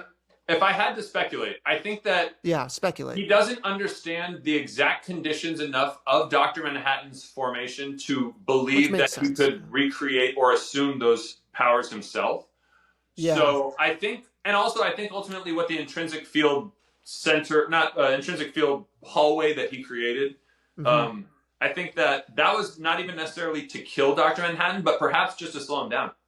Because he might need to buy time before Dr. Manhattan arrived and stopped the machine from sending the energy blasts. Yeah, so he needed to buy time. That's a very good point, because I do believe, like, you know, if we're to believe the Ozzy that is presented in this story, like he's thought of every eventuality. Yeah, everything is intentional and chosen for a reason. Yeah. Yeah, very, very interesting. That's and then okay, let's go really quick. Let's and also this, I already said it, but this illustrates Rorschach's character is never compromised, not even in the face of Armageddon. That's always been the difference between us, Daniel, for him and Night Owl. And then obviously the great intro quote of the whole story is Rorschach saying, "The city is afraid of me. I've seen its true face. The streets are extended gutters, and the gutters are full of blood. And when the drains finally scab over, all the vermin will drown. The accumulated filth of all their sex and murder will foam up around their waists, and all the whores and politicians will look up and shout, 'Save us,' and I will whisper, 'No.'" Which is like, okay, that is a badass intro for starters. Oh, it lets us all in on it. Exactly. And that's that's word for word from the graphic novel. I mean, this is the perfect introduction to what we're about to and it experience. Perfectly illustrates that this isn't like a hero who's here to save everyone. Clearly, he just said no. He just judged very harshly a lot of the people in the city and said, like, fuck you, I don't give a shit. Yeah. Like, you made your own hell. So now, and so I mean, it's also a great thing. Like, anyone that's going in being like, "Oh, I'm about to watch a superhero movie," it's like, "Oh, the superhero doesn't like people, doesn't want to save people." It's superhero. Yeah, it's kind of fucked up. It's just so clearly showing like we've evolved past what people think a superhero is. Like, yeah, definitely. This is a different world now. And also it's like, because superheroes are idealized versions of people. They're not real. Yes. They're like, if we only had our good qualities and none of our bad somehow. Superman obviously being like the best example of that. Right, exactly. Yeah. Superman being the perfect example of having only good qualities and zero bad. Yes. Yeah, perfect good, yeah. So basically it's like that hero idea is disconnected from reality already. Therefore, to try and make these heroes human, you have to give them flaws, right? Yeah. And so I think it's beautifully chosen flaws for each character, but like Rorschach is a very great flawed perspective to display as well, because it's such a believable perspective. Like we don't see this perspective per se ever, but it's possible. You feel the reality of, and here's the other thing. These characters, obviously they're characters, but each of us has moments in life where we exhibit traits of characters, right? And so it's like, there could be a moment where you are like Rorschach, where you literally only see one way and you're ready to freaking destroy. Yeah, furious. Yeah, totally. So it's like, maybe the characters are very much like that continuously, but that's a momentary part of what being human is. Mm-hmm. So, and that's what I really do like also about the story. But yeah, the quotes are a huge thing. Dr. Manhattan, Ozymandias, comedian, and Rorschach all have incredibly great quotes. There's still good quotes from the others, but the best ones are from them. I know, yeah. All of those like really conflicted characters, because Night Owl and Silk Spectre are they're kind of like the characters that we relate to the most. I would say they're the most like grounded human characters, and everyone else is kind of wild. Yeah. So it makes sense that all of the other cast of characters, the wild cast of characters, they set this absolutely insane bar of like, all right, we're gonna drop some epic quotes. And speaking of setting the bar, I think that the actors who played the characters in the movie did phenomenally well. I think each of them played incredible. I couldn't imagine it really better, to be honest. And especially Rorschach, like, oh my god. Oh, it's perfect. Nailed it. It was so impressive. Yeah.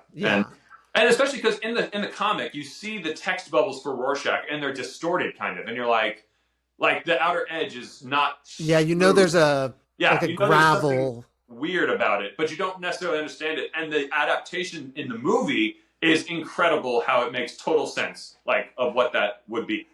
Yeah, it's interesting. The other thing, just to speak on Rorschach, because I think Rorschach is the most. There's that example, and there's one other of like that you can really only do in a comic book, but then they found a way to do it in the movie. Is like every frame in Watchmen, his mask has a different Rorschach test on it. Yeah, that's a great point. Yeah, and so the movie had to do something about that, and so they had to explain how that works.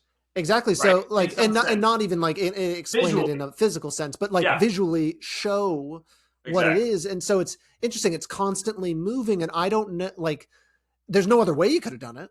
Like, I guess you could have, like, in every shot have changed it, but it's like, all right, we're going to just have this flowy. And so it also has an interesting quality to it. Knowing that the mask is CGI, it looks quite good for a CGI mask. I got to say, like, it's pretty good. There's some, I mean, CGI has just gotten so much worse as time has gone on for a number of reasons. Marvel being the biggest one, where they just take up so much space and oxygen out of they got to get these movies out really fast. Here's what on a side note, I want to say though, I guess a flaw in the story of the movie is that it doesn't explain why Rorschach's mask moves, which we find out in the story of the book that he stole a designer dress that was a one-of-a-kind dress that had 2 layers of fabric, and between them had ink. And then basically you assume that because either his face is symmetrical or because of the heat patterns from his skin that they would change. But basically, they show him that it moves it based on that. Oh, interesting. I forgot about that. And I'm pretty sure that it's based on where the heat would be in your face would make the most sense. Like that. Why it's moving continuously, or just that. Actually, it would be hard to understand why it would be continuous. But that's, I think, what necessarily the flaw might be in the movie, is that it doesn't explain like, movies don't have to explain everything either. I mean, that's like Fair, it's also, people think it kind of does a lot of times, but I personally am like, you know what put in what matters. You can have it be like everything in the world is explained, and that's for something. True, you could. Yeah. And I want to say that what I like about this story, too, is the way that it's told, is that it jumps around through time a lot. And the first time you watch it, that's really complex, and you're trying to track the story and figure out what's going on. And that's kind of a good thing, because you're trying to figure out what's going on in the story as well. You're trying to figure out, like, who's behind what's going on. But like, none of the time is wasted. All of the time that's used makes sense, and that, like, that lets you want to watch it another time. It's one of the movies that watching multiple times rewards you, because you understand it when you watch it more than once. Like, because there's so much. Yeah, you got to love a movie that actually, like, it respects its audience, and and it's willing to put a lot of things in there that you can chew on and take in. It's philosophical, so you can spend time with it, and it's not wasted. Yeah, like, and there's so many movies that you just like. There are popcorn movies out there that you can just watch over again just to kind of get that, like, thrill of an action scene. This is more than that. This has that, but it definitely has the philosophical. Yeah, but it is a very deep and powerful story and has some very heavy, serious subject matter in it. So it's like, this isn't some simple, let's go to the theaters and watch a nice movie or an exciting movie. Like, this almost breaks all the categories of comfort that you would find in genre. Like, it has so much heavy material contained. Like cancer, just so much. There's so much. Yes. Yeah. I mean, it's the whole gambit of the human experience in a lot of ways is right. And all the crimes of humanity are kind of all in this. Yeah, that's true too. Yeah. It's definitely big on all the different like types of crimes and ways. That's the realism added in, is like, hey, all these characters got to deal with that shit too. And it also kind of explains how they would deal with those things. Yeah. Yeah, I think so. And, I feel like there was even mafias portrayed in the story, even in the movie. Like there was like the gangsters that were at there's the different gangs in the city, and there's the Knot Tops who killed the original Night Owl, and so I think that like it does so much on so many different levels, like Moloch, and I don't know, there's so much contained within the story that watching it multiple times is rewarding, because you will discover new things a lot of times, or you'll have something to think about if you're picking up on what's in there, kind of a thing. Yeah. So it's great. I have one kind of final question for you, Danny. Okay. This has been a great conversation. I'll also say, is there anything else you want to add about Watchmen before I give you your big final thing? I would say that here's what I think. I think Watchmen should essentially act as the prequel to the Zack Snyder Justice League trilogy, that eventually, after the next, in theory, there could be another Justice League movie where Darkseid comes to Earth and battles whatever. I see where you're going with this. But I think that if I could reach out to Zack Snyder, I would tell him, here's what I think the greatest idea ever could be, is that you make a movie where Dr. Manhattan and Darkseid are forced to battle in some sort of way, because they're both extra dimensional beings with the like omni level power sets that are practically seemingly unbeatable. And so basically, when you have the two most powerful DC characters able to battle, then you can make Watchmen a prequel for the Zack Snyder trilogy of Justice League, which that's the universe Dr. Manhattan created, leaving the end of the story Watchmen. Jesus Christ. And honestly, like there could be another Justice League movie or not, regardless. After that or not, you could have the story be finally Darkseid and Dr. Manhattan have a confrontation, which has never been done in comics ever. And or obviously on film, obviously. And so like that's something that comic book fans have never seen, which could be a huge profitable idea. Yeah. And I imagine like with Christopher Nolan and Zack Snyder and all their writers working together, they could come up with an amazing story. Still. Oh yeah, because even Dr. Manhattan doesn't have to be human anymore. Like he assumed the human form. Yeah. They have literally entire creative freedom because this story doesn't exist. You know what I mean? Yeah. So like, they could do so much with it. And one last thing I want to do is actually I want to show something. I'm going to get up for a second. And, I'm going to grab something to show and tell. Okay. All right. Bring it on. Is this my graduation cap from college, which is a combination of like my favorite things, which is the Superman logo with the comedian button, and then at the top there's the Dr. Manhattan hydrogen atom, which nice. One of the best Dr. Manhattan quotes is, "If I'm to have a symbol, it shall be one I respect." As he's burning it onto his head. Yeah, as the marketing boys are trying to come up with a logo for him. Also so realistic to have like that, like to be thing. Like a god and then be like, how do we market this right thing? We gotta market exactly. it right. So realistic. I totally agree. So like nice. I just wanted to show my own creative artistic project that was combining my two favorite properties, which is Watchmen and Superman. That's why I know you definitely have to come back to talk Superman. I think I you'll will, be the yeah. perfect person to talk to about all things Superman, and then we can also zero in. Yeah, absolutely. I Okay, wanted to hit me with questions. a cool down question, just a cool down. Okay.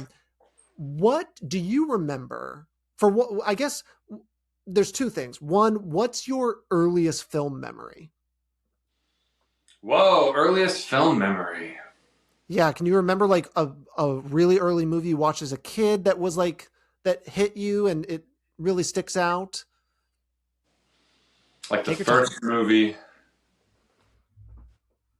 Honestly, I think like it had to have been either. Oh, dude, it had to be the farthest back I can really remember being super significant was Treasure Planet. Actually. Ooh, nice. We did an episode on Treasure Planet. That's a good Oh one. yeah, yeah. I Yeah, love that we movie. love that. And honestly, like that's like I saw it before it was released in theaters because my dad sort of He's got he's connected. connections.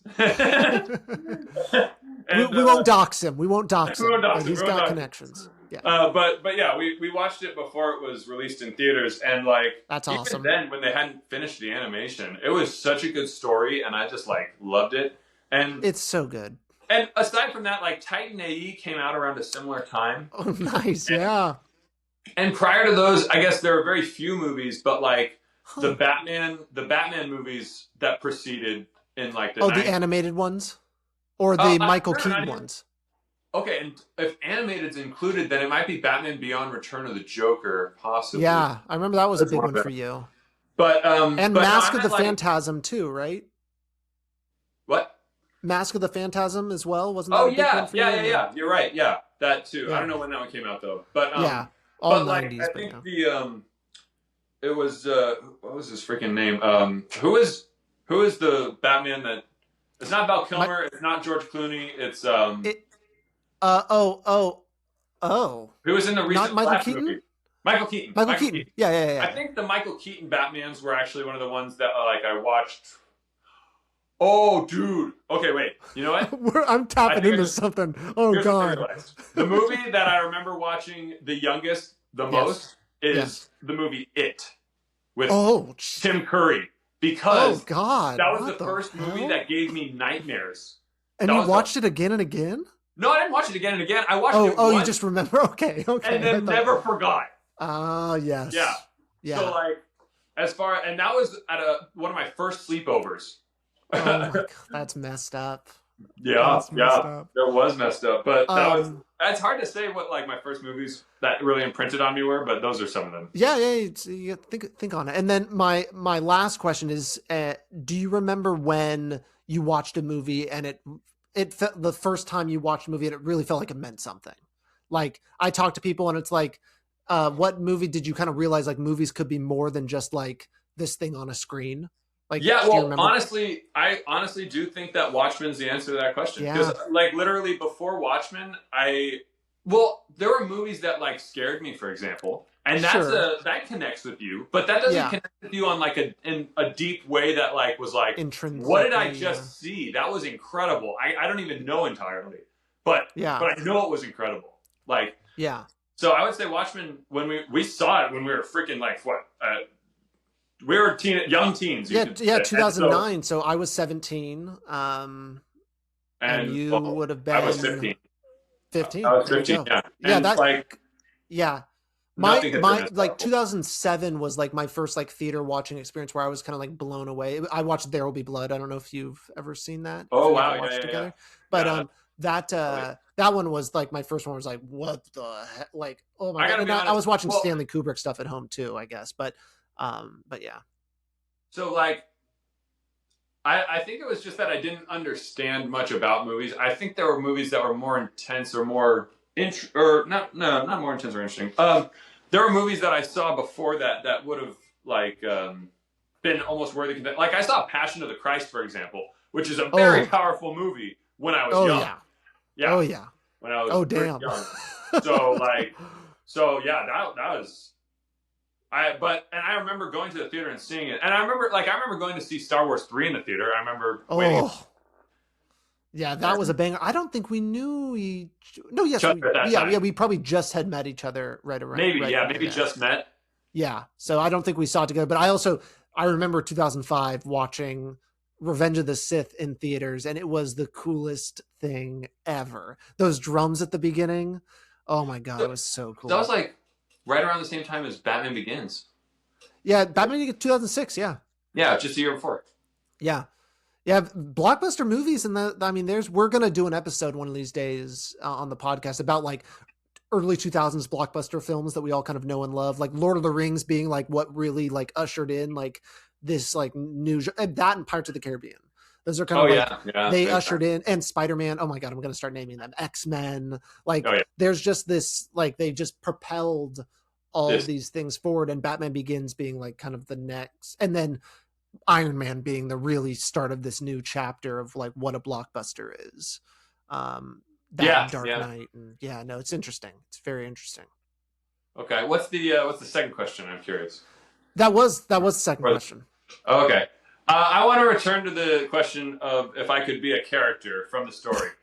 So realistically, we've already covered that each character in the story is kind of an element of human nature. So sure, I feel all of them at certain times in life, I would say. Yeah. But like, I guess the character that I most actually am is Laurie. The character I most feel to be actually like is Silk Spectre, realistically. And like, I don't necessarily like I connect a lot with all the characters, and like I think that like I understand Ozymandias' position, and if I were him, I would probably have to make the same one, and then it's awful. But I tend to agree. Yeah. Which is a terrible thing to. But it's great when a movie kind of forces you into that right corner, you know, when you have to like, wow, I guess I would make a decision that's horrible if I had to. Yeah, kind of a thing. Or it's like, and I don't know that if I was in his position that I would have the wherewithal or the compulsion to do so. I don't know. Confidence, But because that takes, I don't even know. But so like I feel like I actually am most like Silk Spectre, but I feel like I also am a lot like Ozymandias, and then at times I feel like I'm not necessarily much like Comedian, although like watch it. There are times I can be a little bit sadistic. There are times I can be sadistic. Yeah. And to put his character. Yeah. And then there are times I could be like Rorschach, where I see black and white, and and there's times I can feel like Night Owl, where I feel like I've lost what made me valuable in the world, and now I don't have a purpose anymore. You know, like you peaked way back when. Like so many people have those thoughts of like, I think about that too. I'm just like, did I peak? Like, was it in college when I was doing all these things that like, was that going to be my most like creatively fulfilling time? I think it's actually this episode of this podcast is my most creatively fulfilling moment I've had. So that's an honor. That's an honor for me. But so it's like that's how I see the characters in some sense, or if like I would ascribe myself and them to be like in any way, I would say it like that. Like that's the reality I feel. Yeah. I think that's such a. I think I relate to it almost completely because it is just like Laurie's the human, you know, like the one that is like every decision she makes total sense. She's acting like a human. She's just trying to deal with her problems. She's literally just trying to deal with her problems. Emotional problems. Like and Dr. Manhattan can't take a human being a human. You know, like he can't forgive and forget. Like it's all kind of numbers for him until he sees it differently. Like he eventually comes to a certain understanding of what humanity means. And then as soon as he does, Ozymandias basically like forces him to hell in a way of just being like, oh yeah, you like humans now? Well, now you have to run. Like I've now made humans hate you. It makes him have to be permanently exiled from humanity. So it's fucked. So, and Dr. Manhattan decides he wants to try to create his own life, which is, you know, an interesting philosophical idea as well. Yeah. But I guess, you know, it makes sense for the character who has total control over matter. Like, we know how life forms under conditions, you know? Yeah. So, like, to recreate the conditions isn't the hardest thing if you can control matter. Yeah. So exactly. So basically it's just like, it makes total sense to me for the character and for the story. And so, yeah. But yeah, I love the story. I love the characters. I feel like different ones at different times. And I think that they all represent us human beings more than we want to admit. Yeah. I don't know. After this conversation, I don't feel like you like Watchmen that much. I don't know. Not that much. It's more like, do you love getting put on timeout? You have to learn. Yeah. And so it's like, oh yeah, I hate to go here and talk about, I think about it too, is like, I asked you to talk about this again. And I could imagine you being like, oh man, that sucks. I got to talk about my favorite thing again. No, I was so glad, especially because I had thought of that idea that it's like, that like Ozymandias, what was it? Do you remember what I said earlier? That was the difference. It was like, with great power. That's the thing. I had this idea that was like the Ozymandias, knowledge is power. Ozymandias has the most knowledge. He has the most power in that sense. With great power comes great responsibility. Yeah. The responsibility of understanding that the world and the human species will end unless you take an action that is unforgivable. Yeah. Right. And so it's like unforgettable. Unforgettable. Unforgettable too. That's for sure. They're hoping it gets forgotten real quick. Yeah, totally. But yeah, it's this that thought process that I had after we talked. I realized I was like, that's the logic of the character. It's why he does it, and it makes coherent sense. So it's like, terrible as it is, I'm glad we talked and reflected and talked a second time because. Well, here, you know what? Let's do it a third time. Oh shit! All right, this time I'll come with notes. Right on. All right, Danny, I just want to say thank you again. It's my pleasure. A blast. We are. It's over 2 hours. I don't know what will be, but at least in the recording booth, we did it again.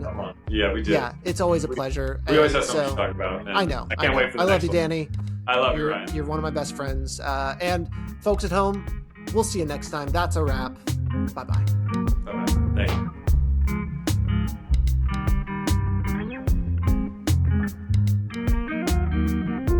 Wind Reel and Print is a podcast by Salad Brain Productions. You can find us on Instagram at Wind Reel and Print Pod. You can also find us wherever you get your podcasts. And please, if you like the show, leave a rating and review. We'll see you next time.